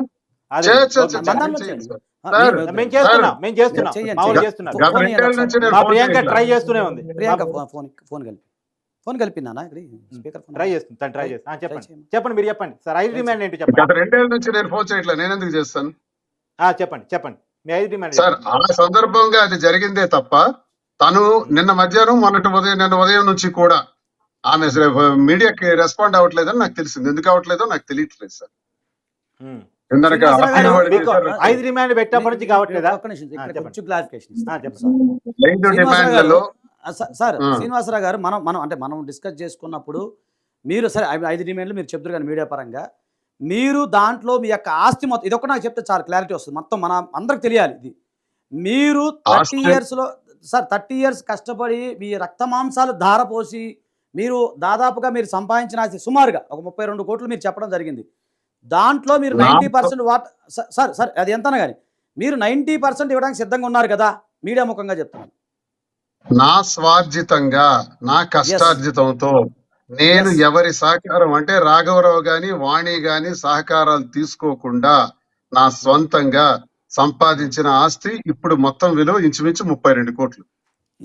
32 కోట్లు కొంచెం అటు ఇటుగా ఒకటి ఎక్కువ అవచ్చు, 2 తక్కువ అవచ్చు, చెప్పలేను. మీ మాట కట్ట వస్తున్నా, దాని మీద అప్పులు కూడా క్లియర్ చేసి ఇచ్చే బాధ్యత మీదే కదా. అది 1 కోటి రూపాయలు కానీ 2 కోట్లు అప్పులు క్లియర్ చేసి ఇస్తామన్నాను. అందులో ఒక 3 కోట్ల విలువైనటువంటి బిల్డింగ్ ఏదైతే ఇప్పుడు నేను ఉంటున్నానో, ఏ గొడవ కోసం అయితే వాళ్ళు ఇప్పుడు ఆ బిల్డింగ్ దగ్గరికి వచ్చి తలుపులు కోసారో, కట్ చేశారో, ఆ బిల్డింగ్ మాత్రమే నాకు విడిచిపెట్టమంటున్నాను. ఒక 10% విడిచిపెట్టమంటున్నాను సార్. ఒక మీరు మీకు కూడా నాలెడ్జ్ ఉంది, అది కూడా వదిలిపెట్టమంటున్నారా? అది కూడా వదిలిపెట్టమన్నారు సార్. అది కూడా వదిలిపెట్టం అని అంటున్నారా? అది ఆ బిల్డింగ్ కూడా మాకు రాసిచ్చేయాలి అంటారు. మరి నేను ఎక్కడికి పోవాలి సార్? నేను ఒకటి విన్నది మిమ్మల్ని అడుగుతాను. మీ తదనంతరం, సారీ టు ఆస్కింగ్, మీ తదనంతరం ఆ బిల్డింగ్ మాకు ఇవ్వండి, అంత వీలునామా రాయండి అని అడుగుతున్నట్టు సమాచారం కదా సార్? నేను 5 కోరికల్లో ఫ్యాక్టరీ ఒకటి 25 కోట్లు విలువ చేసే ఫ్యాక్టరీ సార్, గ్రానైట్ ఫ్యాక్టరీ. 2 ఈ బిల్డింగ్ సార్. ఇది టెక్కల్లో వెంకటేశ్వర కాలనీలో బిల్డింగ్ సార్. 6 కోట్లు సార్. 6 కోట్లు ఖర్చు పెట్టి కట్టాను సార్. ఈ భవనంలో వాళ్ళు ఉండొచ్చు సార్, కానీ ఇందులోనే ఉన్నారు వాళ్ళు. నేను 2 ఏళ్ల క్రితం వరకు ఇందులోనే ఉన్నాను, ఇదే బిల్డింగ్ లో. కానీ ఈ బిల్డింగ్ నుంచి ఇప్పుడు వచ్చి ప్రస్తుతం నేను ఉన్నటువంటి బిల్డింగ్ కి కార్ షెడ్ లో ఉంటున్నాము, దోమల్లో ఉంటున్నాము, పిల్లలు వస్తే తలుపు తీయలేదు. ఏంటి సార్ అబండాలు? ఈ బిల్డింగ్ నేను మీకు విడిచిపెట్టేస్తాను, ఇప్పుడు ఈ బిల్డింగ్ కూడా రాసిచ్చేస్తున్నాను. రెండోది సార్, ఈ బిల్డింగ్ లో హాయిగా వాళ్ళు దర్జాగా ఉండొచ్చు, అలాగే ఆ ఫ్యాక్టరీ కూడా వాళ్ళే తీసుకోవచ్చు. పిల్లలకి చదువులు, పెళ్లిళ్ళు అన్ని నా బాధ్యత, వాళ్ళ జీవితం అంతా నేనే చూసుకుంటాను, సంబంధం లేదు దువ్వాడ వాణికి. అన్ని నేను ఇంతవరకు ఎలాగైతే వాళ్ళకి అన్ని చూసుకున్నానో ఇక్కడి నుంచి కూడా అలాగే చూస్తాను. ఇంతే కాదు, గొడవ వచ్చిన దగ్గర నుండి ఈ రోజు వరకు ఇంచుమించు 16 నెలల్లో, అంటే గత ఏడాది ఏప్రిల్ 18వ తారీఖు నుంచి ఇప్పటి వరకు మొన్న 7వ తారీఖు వరకు కూడా 1,40,00,000 రూపాయలు ఇచ్చాను ఖర్చుల కోసం. ఎవిడెన్స్ ఉంది కదా సార్ మీ దగ్గర? ఎవిడెన్స్ ఉంది, స్టేట్మెంట్ ఉంది, వాట్సాప్ పెట్టమంటే వాట్సాప్ పెట్టండి సార్, వేస్తారు వాళ్ళు. వాట్సాప్ లో హాయ్ అని పెట్టండి సార్, మీకు పెడతాను. వాట్సాప్ లో బ్యాంక్ ట్రాన్సాక్షన్ తో సహా పెడతా. దువ్వాడి గారు నా నెంబర్ మీ దగ్గర పెట్టండి సార్. ఇప్పుడు 16 నెలల్లో సుమారు 1,80,00,000 మీరు ఇచ్చింది అంటే 1,18,00,000 బ్యాంక్ ట్రాన్సాక్షన్, మిగతా 12 లక్షలు ఫోన్ పే ట్రాన్సాక్షన్. అవి ఉన్నాయి కదా సార్ మీకు? అంటే జనరల్ గా మొత్తం మీరు నెలకు మెయింటెనెన్స్ కింద 15 లక్షలు ఇచ్చినట్టుగా సుమారుగా 10-15 లక్షలు. అంతే సార్, నేను పంపిస్తాను మీకు. ఇది దయచేసి మీరు ఇది వేయాలండి, ఇది కూడా వేయాలి, ఫ్యాక్టరీ వేయాలి. ఎందుకంటే ఆయన సపోర్ట్ చేస్తూనే ఉన్నారు, ఆర్థికంగా ఈ మాట్లాడిన గ్యాప్ ఉన్న 2 years లో కూడా మీరు సపోర్ట్ చేస్తూనే ఉన్నారంట. ఎవిడెన్స్ ఉంది కదా, మీకు ఆ డేట్స్ తో సహా ఇస్తాను సార్. సార్ ఏప్రిల్ 19 అంటే నేను ఈ మాట మళ్ళీ ఎందుకు అడుగుతున్నానంటే, మీ కూతురు నాతోనే మాట్లాడిన మాట ఏంటి అంటే, నేను దాదాపు 6 months గా ఫోన్ చేస్తున్నాను, మెసేజ్లు పెడుతున్నాను, మా నాన్న రిప్లై కూడా ఇవ్వట్లేదు, మీరేమో ఫైనాన్షియల్ సపోర్ట్ కూడా ఇస్తున్నాను మీరు చెప్తున్నారు. మీ పాప నాతో చెప్పిన మాట 6 నెలల నుంచి మా నాన్నకి, ఇవాళ మీడియా ముందుకు వచ్చామేమో కానీ 6 నెలల నుంచి మా నాన్న మేము ట్రై చేస్తుంటే ఫోన్ లిఫ్ట్ చేయట్లేదు కదా, కనీసం మెసేజ్ కూడా రిప్లై ఇవ్వట్లేదు. మీరు ఇప్పుడు ఫోన్ మీతో ఇంటర్వ్యూ ముగిసిన ఒక్క క్షణంలోనే నేను మీకు బ్యాంక్ స్టేట్మెంట్ పంపిస్తాను, అలాగే ఫోన్ పే డీటెయిల్స్ కూడా పంపిస్తాను సార్. ఓకే, మీరు వేసుకోవాలి. తెలియాలి మీ కూతురు ఇవాళ కాకపోయినా రేపటికైనా నేను తీసుకుని అడుగుతాను, అడగండి, ఖచ్చితంగా అడుగుతాను సార్. అది కాక నేను ఏదైతే ఇప్పుడు నివసిస్తున్నానో ఈ గృహాన్ని నేను ఇవ్వలేను, ఇది ఒక్కటి విడిచిపెట్టండి అని నేను చెప్పాను సార్. అంటే దాంట్లో మాధురిగా డబ్బులు ఉన్నాయి అని అంటారు, నిజమేనా సార్? ఈ గృహం కట్టేటప్పుడు నా తమ్ముడు శ్రీధర్ ఈ స్థలాన్ని ఎక్వైర్ చేసే దానిలో కీలక పాత్ర వహించి కొంత ఆర్థిక సహాయాన్ని అందజేయటం, మేము ఇంకా స్థలాన్ని అమ్మినటువంటి పార్వతీశానికి మేము ఇంకా ఇవ్వాల్సి ఉండటం, ఈ కన్స్ట్రక్షన్స్ లో భాగంగా ఎలక్షన్ లో ప్రచారంలో భాగంగా మాధురి సుమారు 2 నుంచి 2,30,00,000 వరకు ఆమె కూడా వెచ్చించటం, ఇవన్నీ జరిగినవి మాలో. అంటే భర్తకు చెప్పించారా లేక ఇండివిజువల్ గా ఇచ్చారా అనేది కూడా చూడాలి. అంటే ఇప్పుడు అది కూడా మనం ఒకరోజు లైవ్ పెడతాం సార్. కొంత బ్యాంక్ ట్రాన్సాక్షన్ ఉంటుంది సార్, ట్రాన్సాక్షన్ కొంత బ్యాంక్ లో ఉండొచ్చు, కొంత బ్యాంక్ ఉండొచ్చు, కొంత హ్యాండ్ క్యాష్ ఉండొచ్చు సార్. చెప్తాను, ఆ స్టేట్మెంట్స్ కూడా ఉన్నాయి సార్ నా దగ్గర. ఇప్పుడు సార్ ఒక శ్రీనివాస్ గారు మీ మాట కట్టొస్తున్నాను, అంటే మాధురి గారితో మాట్లాడాను, హెల్త్ బాగాలేదు ఆమెకి, ఒక 2 days లో స్టేట్మెంట్ మీరు మాట్లాడాం కదా, సో ఆ ఎవిడెన్స్ కూడా వస్తుంది. ఆ ఎవిడెన్స్ ఉంటే ఇప్పుడు ఈ సారు ఆమెకు బాకీ ఉన్నట్టు కదా, సో దాని మీద కూడా మేము వేస్తున్నాం సార్. ఇంకొకటి సరే, మిగతా మీరున్న ఇంటి తప్ప మిగతా అన్ని ఇవ్వటానికి రెడీ, కానీ ఒక చిన్న కంక్లూజన్ ఏంటంటే, ఒక నడుస్తున్న ప్రచారాన్ని మేము నడుతున్నా, సారీ ఫర్ ఆస్కింగ్, మీ రాజకీయ వారసత్వం దువ్వాడ వాణిది లేదు, మీ బిడ్డలది లేదు, మాధురిది. సార్ వారసత్వాలు ఇవ్వడానికి నేనేవండి సార్,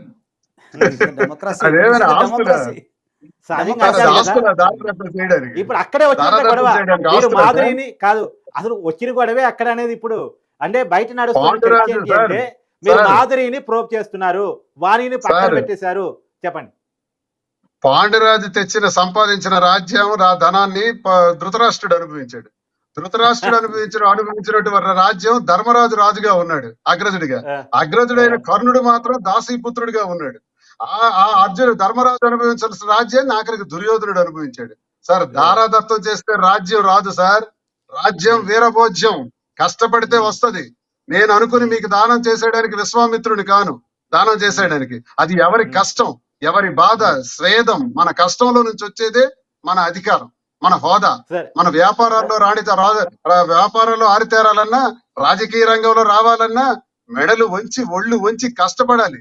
వెండు తెగిపోద్దు సార్, సార్. మీరు ఒక సినిమాలో ఎన్టీఆర్ గారు బాగా రజనీకాంత్ అంటారు, చెప్పారు. కష్టపడితే ఏది రాదు, వచ్చినా నిలబడదు అంటారు. కాదు, ఇంతకుముందు మీరు ఎన్టీఆర్ డైలాగ్ బాగా చెప్పారు. కానీ ఎన్టీఆర్ ఎలా లక్ష్మీపార్వతి గారిని చేసుకున్నారో అప్పుడు తప్పని పరిస్థితిలో నేను ఆమెతో కలిసి సహజీవనం చేశానని మొన్న వాడారు. సార్, ఎన్టీఆర్ గారితో పోల్చుకోవడానికి ఈ భారతదేశంలో ఏ మానవుడికి సాధ్యపడదు ఈ సార్. ఆయన కారణ జన్ముడు. ప్రపంచంలో ప్రపంచంలో ఆయన కారణ జన్ముడు, కలియుగ రాముడు, కృష్ణుడు, మహానుభావుడు. ఆయనకి నేను అభిమాని, పిచ్చ అభిమాని. ఆయన సినిమాలన్నీ చూసిన వాడిని. ఆయన మాటలు, ఆయన డైలాగ్స్ డ్రెస్ పెడితే అదే సినిమాలో ఉందో కూడా చెప్పేస్తాను నేను. అంత పిచ్చ నాకు ఎన్టీఆర్ అంటే. ఎన్టీఆర్ గారి గురించి నేను అభిమానిగా అక్కడ ప్రస్తుతించవలసి వచ్చింది. ఎలా అంటే, రామారావు గారు ఇన్ని యోగాలు అనుభవించి, ఇన్ని యోగాలను సృష్టించి, ఇంత రాజకీయాన్ని సృష్టించినటువంటి ఒక గొప్ప మహా వ్యక్తి, మనిషి ఆఖరిలో లక్ష్మీపార్వతిని పెళ్లి చేసుకోవాల్సి వచ్చిందంటే ఆయనకి ఎటువంటి పరిస్థితులు ఆ పెళ్లి చేసుకోవడానికి దారి తీశాయో అందరూ విమర్శిస్తారే ఆ వివాహాన్ని. కానీ ఎటువంటి పరిస్థితులు దారి తీశాయో అంతటి వాడికే అలా జరిగితే మనం ఎంత, మన బ్రతికెంత, మన స్థాయి ఎంత అని అన్నానే తప్ప నేను ఆయనతో పోల్చుకోవటం కాదు సార్. ఓకే, సరే, చివరిగా మీరు ఎలాంటి ప్రశ్నకైనా సమాధానం ఇస్తానని మాటిచ్చి లైవ్కి వచ్చారు కాబట్టి అడుగుతున్నాను. మీరు వాణి గారితో విడాకులకి లీగల్గా వెళుతున్నారు, అది మీ కండిషన్స్ లో కూడా ఉంది, కోర్టులో చూసుకుందాం అనే వరకు. సరే, ఒకరికి ఇష్టం లేకుండా కాపురం చేయమని కోర్టు కూడా చెప్పదు కాబట్టి మోస్ట్లీ రావడానికి అవకాశం ఉంది. ఏదైనా కరప్షన్ ఉంటే లాయర్ గారు చెప్పాలి, రావడానికి అవకాశం ఉంది. తను కూడా, మాధురి కూడా నేను డైవర్స్కి వెళ్తున్నాను అని చెప్పారు. సో మాధురి డైవర్స్కి వెళ్ళి, దువ్వాడ శ్రీనివాస్ డైవర్స్కి వెళ్ళి, ఆఫ్టర్ దట్ మాధురి దువ్వాడ శ్రీనివాస్ గారి రిలేషన్ ఎలా ఉండబోతుంది, అఫీషియల్గా వివాహబంధం కాబోతుందా అంటే ఏం చెప్తారు? ఇప్పుడు ఆమెకి డివోర్స్ కాలేదు, నాకు డివోర్స్ కాలేదు. మాకు కేవలం సహకరించడానికి మాత్రమే 2 ఏళ్లలో 1 సంవత్సరం మా అమ్మ దగ్గర ఉన్నప్పుడు, తర్వాత కాలంలో నేను టెక్కల్లో ఉన్నప్పుడు, ఎన్నికల ప్రచారంలో గట్టిగా తిరుగుతున్న రోజుల్లో ఒక ఐపాక్ టీం అని ఒక కాల్ సెంటర్ అని పెట్టి డబ్బులన్నీ పెట్టుకుంటూ ఆర్గనైజ్ చేస్తూ నాకు భోజనాలు, సదుపాయాలు, ఏర్పాట్లన్నీ చేసి సహకరించిన వ్యక్తిగా నాకు దగ్గర అయింది అమ్మాయి. దగ్గర అవటం మూలాన విపరీతంగా దుష్ప్రచారం చేశారు. దుష్ప్రచారం చేసి ఆయనకి మీకు సంబంధం ఏంటని అడిగారు. అడిగిన దానిలో లీగాలిటీ ఉందా అసలు మీరు ఇలా కలవటానికి అని అడిగేటప్పుడు ఎవరో అది మాటకి చెప్పాల్సిన దానికి తనొకటి చెప్పాలనుకుని ఇంకొక రకంగా దానికి సుప్రీంకోర్టు అడల్టరీ అనే అడల్టరీ నేరం కాదని కూడా నిర్ణయించారు అనే పద్ధతిలో ఆమె చెప్పింది తప్ప మేము అడల్టరీలో ఉన్నామని, మేము అదే పరిస్థితిలో ఉన్నామని చెప్పలా ఎక్కడా కూడా. అయితే తను వచ్చి వెళ్ళటం వల్ల ఇప్పుడు నేను ఉన్నింటికి కూడా అప్పుడప్పుడు రావటం, వెళ్ళటం, నా బాగోగులు చూడటం, పని వాళ్ళకి పెట్టడం, భోజనాలు ఏర్పాటు చేయడం. లేదు, ఇక్కడ లేరు. ఆమెకి ఇల్లుంది, వైజాగ్ లో ఇల్లుంది, టెక్కల్లో ఇల్లుంది, ఆమెకు ఉన్నాయి సార్, వెళ్ళి వస్తుంటారు. అయితే ఇప్పుడు మాకు ఎటువంటి విడాకులు నేనైతే పిటిషన్ వేశాను, ఆమె అయితే వివాహ బంధంతో ఉంది. ఆమె భర్త మొన్న రెస్పాండ్ అయ్యి, మాధురి భర్తగా నేను చెబుతున్నాను, ఆమె చాలా మంచి ఆమె, ఎవరేం చెప్పినా నేను నమ్మను, నేను వినను, అంతేగాక నాకు భర్తగా, నాకు భార్యగా, నాకు కన్న కొడుకులా చూసుకుందామే, అంత గొప్ప మహిళ అని భర్తే చెప్పాడు. ఒక స్త్రీకి సర్టిఫికేట్ ఎవరివ్వాలో తెలుసా సార్? భర్తే ఇవ్వాలి. ఆ భర్తే ఇచ్చిన తర్వాత మనం ఇప్పుడు ఇలాంటి మాట్లాడటం కూడా కరెక్ట్ కాదు సార్. ఆమె ఒక అనుబంధంలో ఉన్నారు, వాళ్ళ కుటుంబం ఏమవుతుందో మనకు తెలియదు. నేనైతే నా కష్టాలు చెప్పారు, అనౌన్స్ చేశారు, తన మీడియా ముందు అనౌన్స్ చేసిన మాట నేను కొత్తగా చెప్తుంది కాదు. ఏంటి డివోర్స్ ఇస్తున్నారా? డైవర్స్ తీసుకుంటాను అని చెప్పేసి చెప్పారు. ఇంకా ప్రాసెస్ ఉంది కదా సార్, అది కొన్ని సంవత్సరాల ప్రాసెస్. ఎలా ఆయన ఏమంటాడు? 2-3 years పైన పడుతుంది. శ్రీనివాసరావు గారు, ఇప్పుడు ఇదంతా ఒక ఎత్తు అయితే, వాణి గారు ఆమె యొక్క పిల్లల్ని DNA టెస్ట్ చేయించడం అలాంటి అంటాం కూడా అది మీకు తెలియదు ఏం కాదు. చిన్నపిల్లల విషయంలో చాలా అది క్రైమ్ కూడా. అది మీరు నోటీస్ కూడా ఖచ్చితంగా నోటీస్ పంపించాం. ఆ విషయంలో మీరు కొట్లాడుకోండి. పిల్లల విషయం చైల్డ్ రైట్స్ ఫోరం లో కూడా ఫైల్ చేశాము, కలెక్టర్ గారికి కంప్లైంట్ చేశాము, 1098 లో కంప్లైంట్ చేశాము. ఇప్పుడు విషయం చెప్పండి, దువ్వాడ శ్రీనివాస్ గారు తన డైవర్స్కి వెళ్తున్నారు, వాళ్ళ కండిషన్స్ లోనే అది ఉంది, కోర్టులో చూసుకుందాం అనేది. మన మాధురి గారు చెప్పడం మీకు తెలవాలి, అప్లై చేస్తే మీరే చేయాలి కాబట్టి డైవర్స్ అప్లై చేసుకోబోతున్నారు అని తనే చెప్పిన మాట. ఏంటి వాళ్ళ రిలేషన్ ఈ డైవర్స్ కావడానికి ఎన్నాళ్ళు పట్టే అవకాశం ఉంది, రేపు వాళ్ళ రిలేషన్ ఎలా ఉండే అవకాశం ఉంది అంటే ఒక లాయర్గా మీరేం చెప్తారు? అంటే ఒకటి సార్, ఇప్పుడు పెళ్లి విడాకులు అనే వ్యక్తిగత విషయాలు. అవును. The right to privacy article 21 ప్రకారం అవును. అది వాళ్ళ ఇష్టం. ఉమ్. ఇప్పుడు దువ్వాడ శ్రీనివాస్ గారి ఇష్టము, అండ్ మధుర ఇంకోటి గారి ఇష్టం. ఏంటంటే ఆయన ప్రజాప్రతినిధిగా ఉన్నారు. ఇది ఇక్కడికే వస్తున్నాను సార్. ఆ. అదే అక్కడ మీకు వస్తున్నాను. ఇప్పుడు కామన్ మ్యాన్ ఏమనుకుంటారంటే, ఉమ్. కామన్గా అవగాహన లేని వ్యక్తి ఏమనుకుంటారంటే, మీకు ఒకటి చెప్తాను ఒక విషయం. మీకు నచ్చని విషయం నేరం కాదు. ఉమ్. దయచేసి ఈ డైలాగ్ గుర్తుపెట్టుకోండి. ఉమ్. మీకు ఏదైతే నచ్చలేదో అది నేరం కాదు. ఉమ్. అది క్రిస్టల్ క్లియర్గా సుప్రీంకోర్టు దీని అడాల్టరీ గురించో ఉమ్. అది ఒక జడ్జిమెంట్ చెప్పడం జరిగింది. సరే, దాని మీద ఆమె మాట్లాడటం జరిగింది. ఇప్పుడు నేను కూడా చెప్తున్నా, మీకు నచ్చని విషయం అది నేరం కాదు. ఉమ్. సో ఇప్పుడు వాళ్ళిద్దరి మధ్య నెక్స్ట్ వాళ్ళు పెళ్లి చేసుకుంటారా లేకపోతే వీళ్ళిద్దరు ఉంటారా అనేది మనకు సంబంధం లేని విషయం, మీకు సంబంధం లేని విషయం, ఈ ప్రపంచంలో ఎవరికి సంబంధం లేని విషయం. కానీ అది నడుస్తుంది. అక్కడికే వస్తున్నాను సార్. అక్కడికే వస్తాను. నడుస్తున్న చర్చ ఈ 1 week లో వాళ్ళ యొక్క మానసిక స్థితి బాగోలేక ఆమె చనిపోవాలని నిర్ణయం తీసుకుంది. ఒకసారి ఆ పాయింట్ కాదు. మొన్నొకసారి గతంలో కొన్నాళ్ళ క్రితం విజయవాడలో సూసైడ్ చేసుకోపోయారు. మొన్నొకసారి సూసైడ్ చేసుకోపోయారు. ఆ సూసైడ్ మీదే క్లారిటీ. ఆ సూసైడ్ అనేది నిజమా లేదా ఒక డ్రామానా అనేది నిజమే. ఎందుకంటే పోలీసు వాళ్ళ ఇన్వెస్టిగేషన్ ఎఫ్ఐఆర్ ఉంది మన దగ్గర, నేను ఇస్తాను. ఓకే. ఇంకో మీకు విషయం చెప్పాలి. మీరు నాకు మొన్న ఫోన్ చేసి ఈ యొక్క ఏదైతే ఆమె నెగ్లిజెన్స్ కింద జరిగింది కదా, దాన్ని మీరు అటెంప్ట్ మర్డర్ గా మార్చారని చెప్పి మీడియాలో వార్తలు వచ్చింది. ఆ రోజు కూడా నేను మాట్లాడాను. మీకు అక్కడ మళ్ళీ క్లారిటీ ఇస్తాను. ఆ రోజు మీరు నాకు ఫోన్ చేసినప్పుడు నేను చెప్పి ఎఫ్ఐఆర్ చూడండి, ఏ లాయర్ చెప్పలేరు, ఎవరు కూడా చెప్పలేని చెప్పి ఎఫ్ఐఆర్ తీసుకొచ్చి నేను పోలీసులతో మాట్లాడితే అది ఏమీ లేదు, అది ఒక దుష్ప్రచారం. ఎలాంటి అటెంప్ట్ మర్డర్ అలాంటి కూడా ఏం జరగలేదు. అసలు పోలీసులే కారు వచ్చి గుద్దారు. అది నెగ్లిజెన్సీ. ఆమెకు అంటే ఆమె వెళ్తుంది, అది జరిగింది. ఆ రోజు జరిగిన ఇన్సిడెంట్ నేను అడిగాను సార్. ఎఫ్ఐఆర్ కూడా అదే ఉంది సార్. యాక్చువల్ గా ఏమైందంటే ఆ అమ్మాయికి డిఎన్ఏ అన్న తర్వాత అప్పటికే చాలా గొడవలు ఇవన్నీ వీళ్ళ ఇంటికి రావడం, ఈ మాటతో యాక్చువల్ అమ్మాయి చాలా డిప్రెషన్ లో ఉంది. ఆ డిప్రెషన్ లో ఉన్న మూమెంట్ లో శ్రీకాకుళం వెళ్దామని వాళ్ళ ఇంటికే వెళదామని బయలుదేరింది సార్. బయలుదేరిన అమ్మాయి నాకు ఫోన్ చేసింది, ఇలా వెళ్తున్నాను ఇంటికని. ఫోన్ చేస్తున్న టైంలో సరే వెళ్ళరా అన్నాను. ఈలోగా ఏమైందంటే ఆ పిల్లలు ఫోన్ చేశారంట ఆమెకి. ఫోన్ చేసి శ్రీకాకుళం వెళ్దామని బయలుదేరిన ఆమె ఇంకా టెక్కలి హైవేకి ఎక్కక ముందే పిల్లలు ఫోన్ చేశారు. ఫోన్ చేసి, అమ్మా మమ్మీ మాకు కాన్వెంట్ లో ప్రతి ఒక్కళ్ళు కూడా డిఎన్ఏ టెస్ట్ మీ మదర్ కి చెయ్యాలని ఎవరో అన్నారని అంటున్నారు, ఏంటమ్మా ఇదని అడిగారంట. అడిగేటప్పుడు మరింత డిప్రెషన్ లోకి వెళ్ళిపోయి హైవేలో వెళ్తూ ఆ డిప్రెషన్ లో కళ్ళు మసకబారిపోయి ఏడ్చుకుంటా ఫోన్ మాట్లాడుతూ ఏడ్చుకుంటా వెళ్తూ లెఫ్ట్ లో ఉన్న కారుని గుద్దానని కూడా తనకు తెలియదు. హిట్ అయింది. హిట్ అయినప్పటికీ చెప్తాను వినండి. మైండ్ బ్లాక్ అయిన తర్వాత స్టీరింగ్ ని రైట్ సైడ్ కి తిప్పింది. స్పీడ్ గా తిప్పేటప్పుడు కారు డివైడర్ కి వెళ్ళి గుద్ది 3 పల్టీలు కొట్టి కారు ఆగింది సార్. అప్పుడు అక్కడ ఏ కారు అయితే తను గుద్దిందో ఆ కారులో ఉండేవాళ్ళే ఈ అమ్మాయికి రక్షించి హాస్పిటలైజ్ చేశారు. హాస్పిటల్కి వెళ్ళడం జరిగింది. అయితే తను ఒక డీప్ డిప్రెషన్ లో నేను చచ్చిపోతాను, నా పిల్లలే నాకు అడిగిన తర్వాత నేను ఎందుకు బ్రతకాలి అన్న డిప్రెషన్ లోనే తాను డ్రైవింగ్ చేసుకుంటూ మాట్లాడుకుంటూ వెళ్ళానని నాకు చెప్పింది. ఇది జరిగిన విషయం.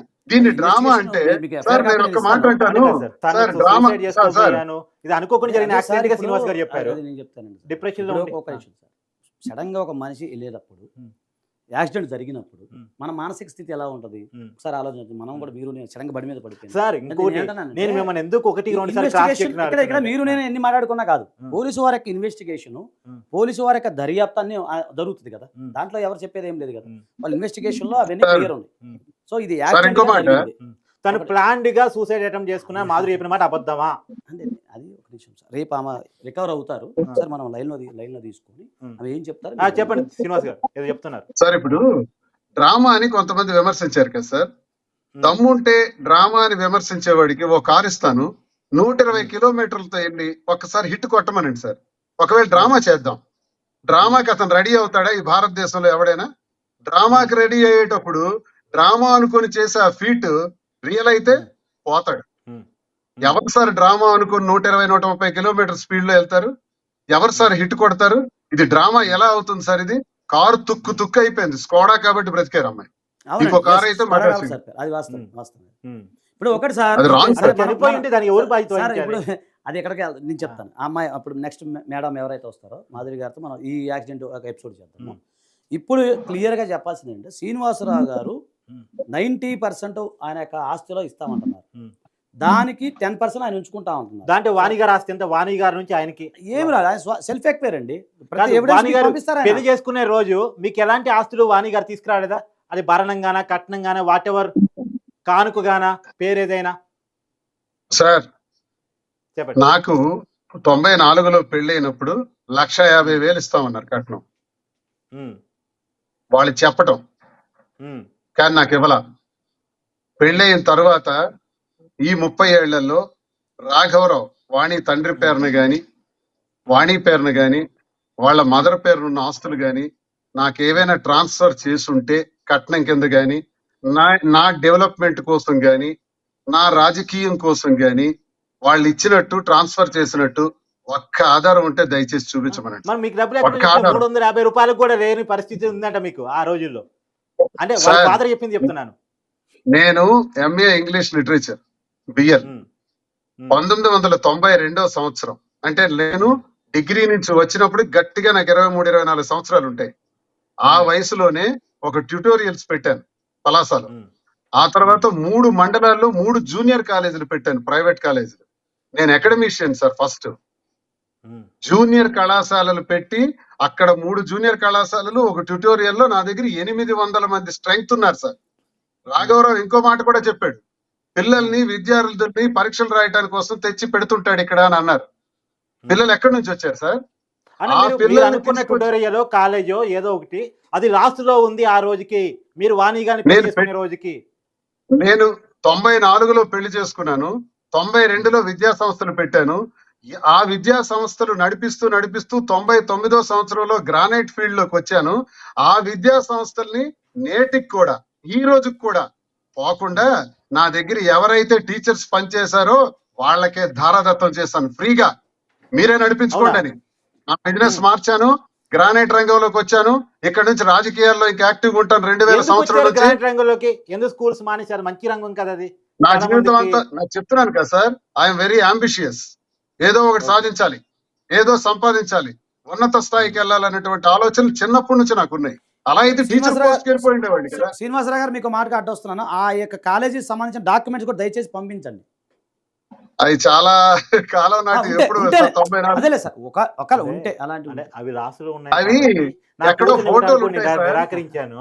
నిరాకరిస్తే సార్, ఆ రోజు ఆ మాట అనకూడదు. ఒక రోజు నైట్ పూర్తిగా వాణి గారిని తీసుకొని బయటకు వెళ్ళిన తర్వాత వాణి గారు బలంతో మేరకే పెళ్లి చేసామని వాళ్ళ ఫాదర్ చెప్తున్నమాట. అదే సార్, ఇప్పుడు ఆయన ఏమంటున్నారు, కష్టపడి నేను సెల్ఫ్, ఇప్పుడు మా డాక్యుమెంట్స్ ఉంటాయి కాబట్టి మీరు అంటే క్వారీలు కానీ ఇవన్నీ అంటే ఉన్నాయి. ఇంకోటి కూడా, అందులో ఎందుకు self-employed కాలేజీ కూడా- లాభాల్లో ఉండుంటే ఆయన వేరే వాళ్ళు దానదత్తం చేసి ఉండేవాళ్ళు. అంటే వాళ్ళ సార్ ఫాదర్ అమౌంట్ కూడా అమౌంట్ కూడా ఎంత సార్? 350 రూపాయలు సార్. ఆఫ్టర్ ఆల్ సార్, ఇదేమైనా లక్షల? ఆఫ్టర్ ఆల్ 350 రూపాయలు సార్. గట్టిగా తింటే ఆ రోజుల్లో కూడా లెక్కేసుకుంటే ఒక రోజు ఖర్చు సార్. చాలా మందికి మీరు సమాధానం చెప్పాల్సింది అక్కడే. 350 రూపాయలకి లేరు అన్న కాడి నుంచి 32 కోట్లకి ఎలా ఎదిగారు అన్నది ఇప్పుడు వీళ్ళు అడుగుతున్న, చాలా మంది అడుగుతున్న ప్రశ్న. నేను ఎలాంటి వ్యాపారాలు చేశానో గ్రానైట్ రంగంలో Duvvada Srinivas icon brown quarry owner అని ఏ గ్రానైట్ వానర్ కైనా నా పేరు అడగండి చెప్తాడు. సార్, ఎన్ని గ్రానైట్ గత 5 వానర్?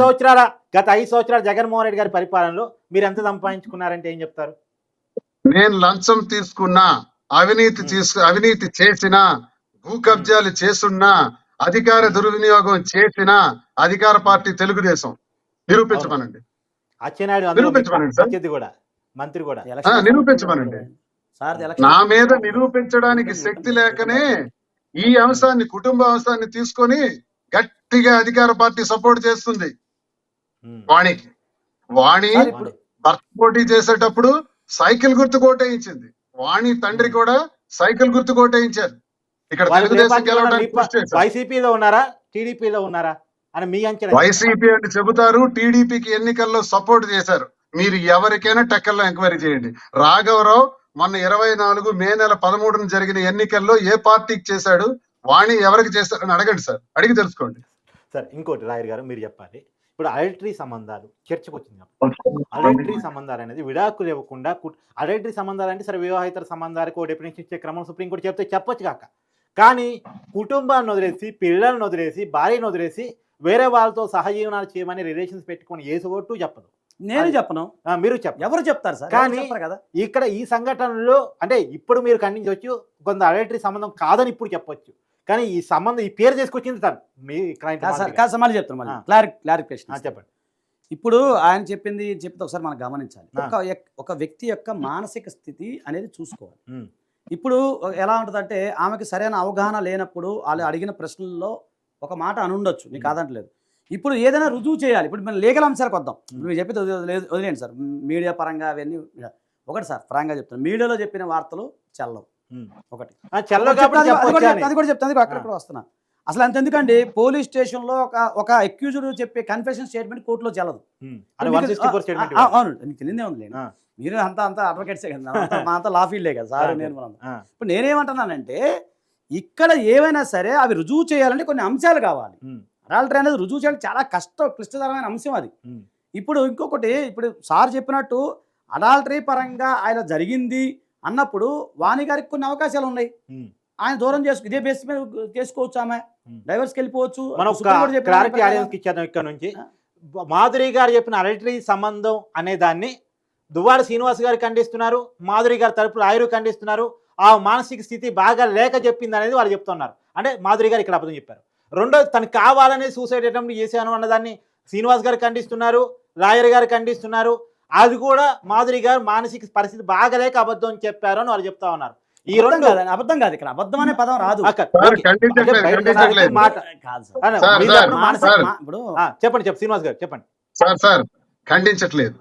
ఆమె నేనెందుకు బ్రతకాలి, అసలు నా పరిస్థితి ఏంటి, ఒంటరిని అయిపోయాను, మనకు మానసిక వేదంతో వెళుతున్న ఆమెకు పిల్లలు ఫోన్ చేసిన తర్వాత మరింతకు ఒత్తిడికి గురై నేను చస్తే బాగుంది ఇంకెందుకు బతకాలన్నటువంటి ఉద్దేశంతో ఆమె చేసినటువంటి కళ్ళ ముందు నీళ్లు తిరుగుతుంటే ఎదురు కనబడుతున్నట్టు విండ్ స్క్రీన్ నుంచి విజిబిలిటీ లేక ఆ ఒత్తిడిలో ఆవేదనలో ఆ లెఫ్ట్ లో ఉన్నటువంటి కారుని ఢీ కొట్టిన తర్వాత ఆ షాక్ నుంచి నాకేదో ప్రమాదం జరిగింది అని మానసిక ఒత్తిడి మేరకు జరిగిన యాక్సిడెంట్, అది కూడా కన్నీరుతో మూసుకుపోయినప్పుడు చేసిన యాక్సిడెంట్ అది వేరు, కావాలని నేను సూసైడ్ చేసుకున్నాను అంటే వేరు.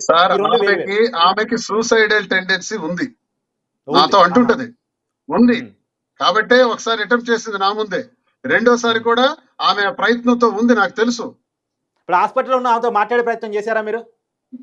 మాట్లాడాను సార్, హాస్పిటల్ నుంచి రిలీజ్ చేశారు. ఈ మధ్య ఏదో ఛానల్స్ లో మాట్లాడిందట. ఇప్పుడు హాస్పిటల్లో ఉన్నారు, కాంటాక్ట్ చేసే నేను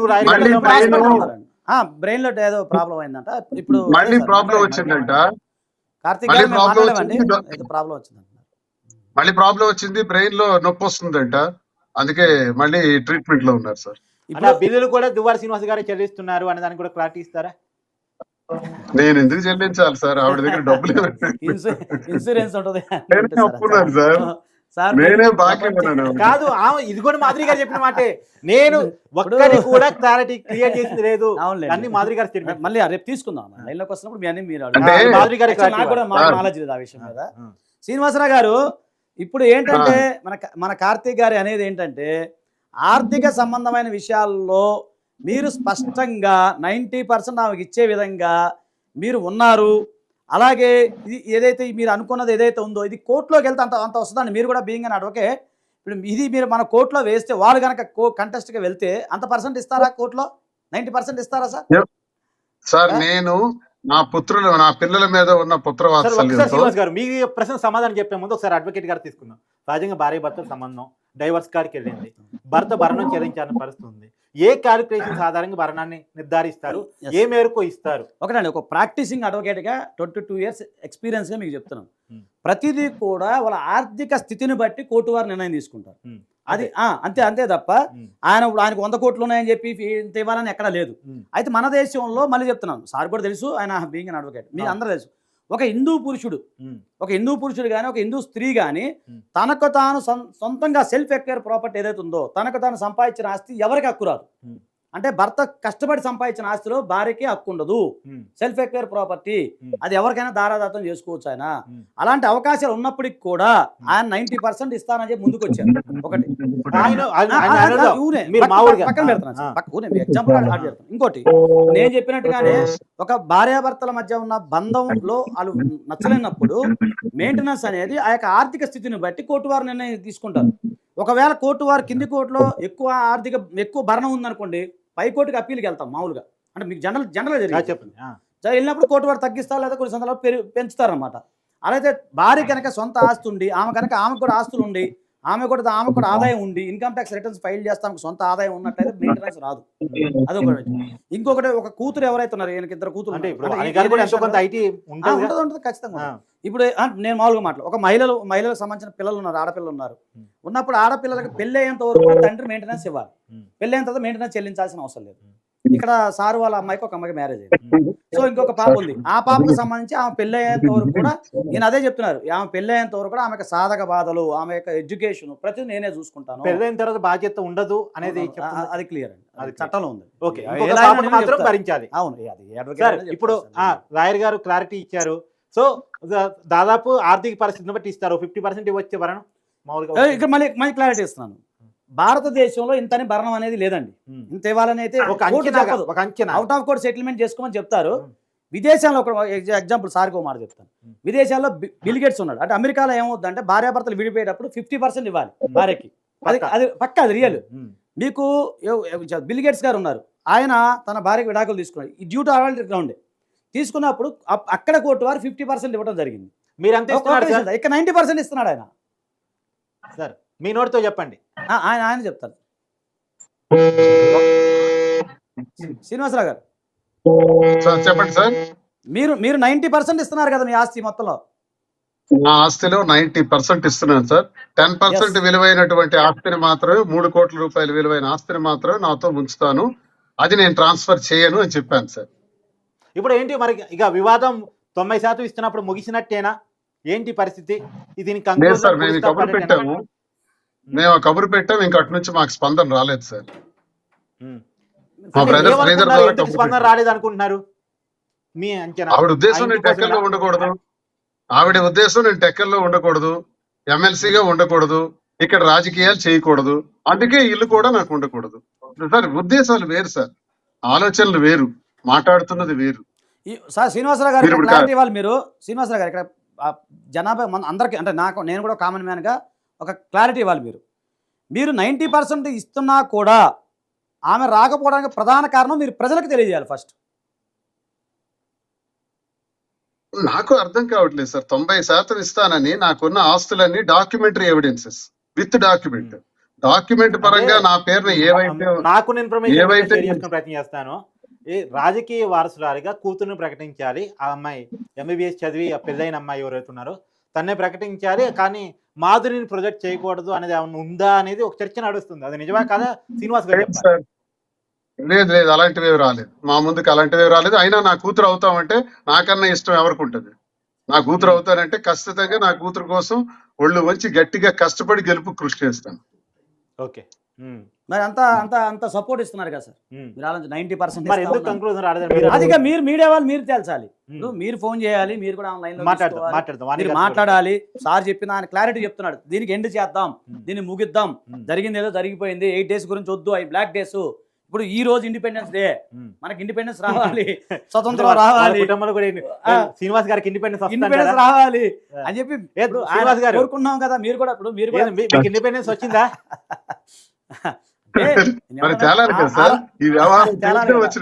ఆ సందర్భంలో ఆయన రెడీగా ఉన్నారు, నేను సపోర్ట్ చేయండి, నేను రెడీగా ఉన్నాను. సరే అది ఏదన్నా ఇప్పుడు అక్కడ అవతల వ్యక్తి కూడా రావాలి కదా. ఇప్పుడు ఏం కాదు సార్, ఒకవేళ ఆయన ఇవ్వలేకపోయారు అనుకోండి, అనుకుందాం, ఏముంటది, వాళ్ళు కోర్టులో కేసు చేస్తారు.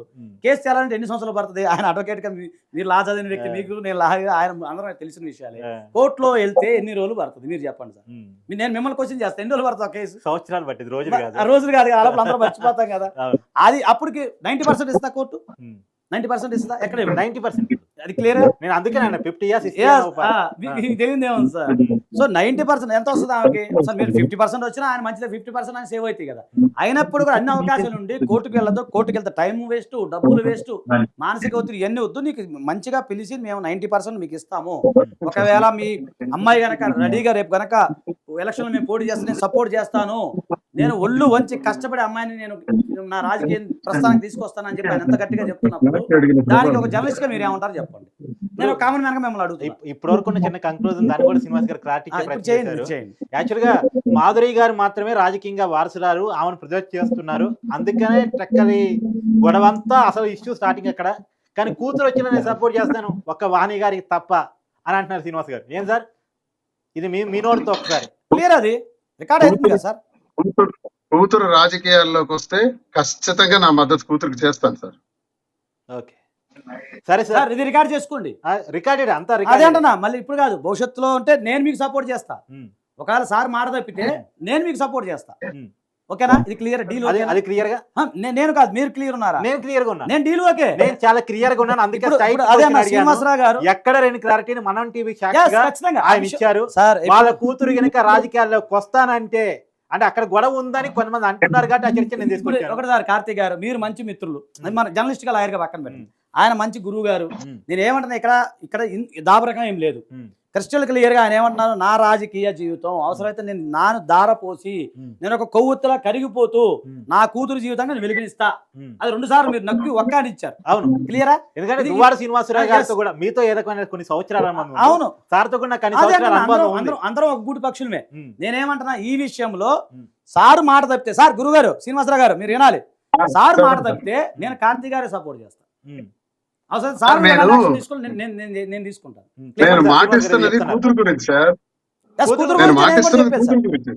అదే సార్, ఇప్పుడు ఎవరమ్మా ఒకటే, ఇప్పుడు మా సోదరి సార్ శ్రీనివాస మా సోదరి మా చెల్లికి మీరు మాట ఇచ్చారు, ఇచ్చినప్పుడే ఖచ్చితంగా సపోర్ట్ చేస్తా. ఏదైనా తేడా వస్తే కార్తీక్ గారు మీ ఇద్దరం ఏ యాక్షన్ తీసుకోవాలి మేమే తీసుకుంటాం. దీనికి క్లియర్ ఇన్ని కోట్లాది మంది లక్షలాది మంది చూస్తున్నారు, అందరు వినండి. కన్క్లూజన్ చేశారు సార్ మంచిగా, మన కార్తీక్ సార్ క్లియర్ చేశారు. ఆయన ఒకటే చెప్తూ 90% వాటా ఇస్తాను.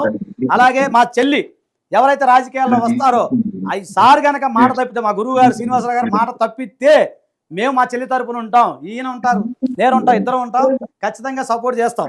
ఈ విషయంలో నో డౌట్. శ్రీనివాసరావు గారు, గురుగారు ఇది క్లియర్. వింటున్నారు అనుకుంటున్నాం. దాదాపుగా అన్ని క్లారిటీలు మీరు లైవ్ లోకి రాకపోయినప్పటిసరికి లైవ్ లో రాకపోయినప్పటికీ కూడా లైవ్ చూస్తున్నారు అని మేము అనుకుంటున్నాం. దాదాపుగా క్లారిటీలు ఇచ్చేసారు శ్రీనివాస్ గారు. ఇంకేమైనా ఉన్నా కానీ మీరు రండి, ముందుకు రండి. అవసరమైతే ఆఫ్ ది రికార్డ్ అవసరం లేదు, డైరెక్ట్ లైవ్ లో చర్చిద్దాం. లైవ్ లోనే దువ్వాడ శ్రీనివాసరావు గారు ఇవ్వగలి నన్ను క్లారిటీ ఇస్తున్నారు. నేను సంపాదించుకున్న ఆస్తిలో 90% ఇవ్వడం సిద్ధం. నిజానికి రాజకీయ వారసత్వం ఇబ్బంది అయితే నేను నా కూతురికి ఇవ్వడానికి కూడా సిద్ధం అని చెప్పి ఆయన క్లారిటీ ఇస్తున్నారు. మరి చూద్దాం, మీరు కూడా లైవ్ లోకి రావాలని డేట్ చెప్తున్నా సార్. గురుగారు దయచేసి డేట్ చెప్తున్నా మీకు. ఇప్పుడు 6:30 ఆగస్టు 15, 2024 ఇండిపెండెన్స్ డే మనం టీవీ సాక్షిగా మా సోదరికి, మళ్ళీ చెప్తున్నా, మా సోదరికి మీరు కనుక అన్యాయం చేస్తే నాకు ప్రేమ ఉందనేది ఖచ్చితంగా మన సోదరి, మన సిస్టర్ సార్, ఆమెకు అన్యాయం చేస్తే గురుగారు మీ మీద నేను కేసు ఫైల్ చేస్తా. నేను మీ మీద యాక్షన్ డీల్ ఓకే కదా సార్? డీల్ ఓకే కదా? Deal okay, double okay, double okay. మీరు చెప్పాలి నాకు ఎప్పుడు ఓకే. అందుకనే ఆత్మసాక్షిగా చెప్పండి మీరు ఓకే కదా? ఖచ్చితంగా ఓకే. రైట్ సార్, ఇది క్లియర్. ఇది మొత్తం అందరికి తెలియాలి. ఇది మన జెన్యూనిటీ ఎంత ఉంది, శ్రీనివాసరావు గారు జెన్యూనిటీ ఆడబిడ్డకు కూడా మనం క్లారిటీ చేద్దాం. లైవ్ లో తను కూడా చూస్తుంటారని నేను అనుకుంటున్నాను. ఖచ్చితంగా అండి, మంచిదే కదా, మంచి శుభవార్తే కదా, మంచిదే కదా. ప్రజలందరూ చూస్తున్నారు, ప్రజలందరూ గమనిస్తున్నారు. ఈ రోజు ఆయన యొక్క వ్యక్తిత్వం సార్ ఒకటి సార్, చంద్రుడికి మేఘాలు అడ్డు వస్తాయి, అంత మాత్రానికి చంద్రకాంతి పోదు. సూర్యుడికి మేఘాలు వస్తాయి, అంత మాత్రానికి సూర్యుడి కాంతి పోదు. ఈ 8 రోజులు ఆయన బ్లాక్ డేస్, మేఘాలు వచ్చినాయి వెళ్ళిపోయినాయి. ఎవరి జీవితం ఉంటాయి కదా, అదేంటనే. అందుకని ఇండిపెండెన్స్ డే మనకి అందరికి స్వతంత్రం వచ్చింది. ఆ గురువు గారు ఆయన ఓపెన్ గా ఎప్పటి నుంచో చెప్తున్నారు, కానీ వినేవాళ్ళు లేరు. ఈ రోజు క్లారిటీ వచ్చింది, ఎవరు మంచి వాళ్ళు, ఎవరు చెడ్డ వాళ్ళు, ఎవరు అధికారం కోసం పోరాడుతున్నారు, ఎవరు డబ్బు కోసం పోరాడుతున్నారు అనేది మనకి మీకు క్లియర్ గా మీ ఛానల్ ద్వారా అందరికి వ్యక్తమైందని నేను అనుకుంటున్నాను. అది జనం చూస్తారు, అదే నేను అనుకుంటున్నాను. నేను just I'm thinking. Okay, thank you Srinivas గారు, థ్యాంక్ యూ Thank you. గారు.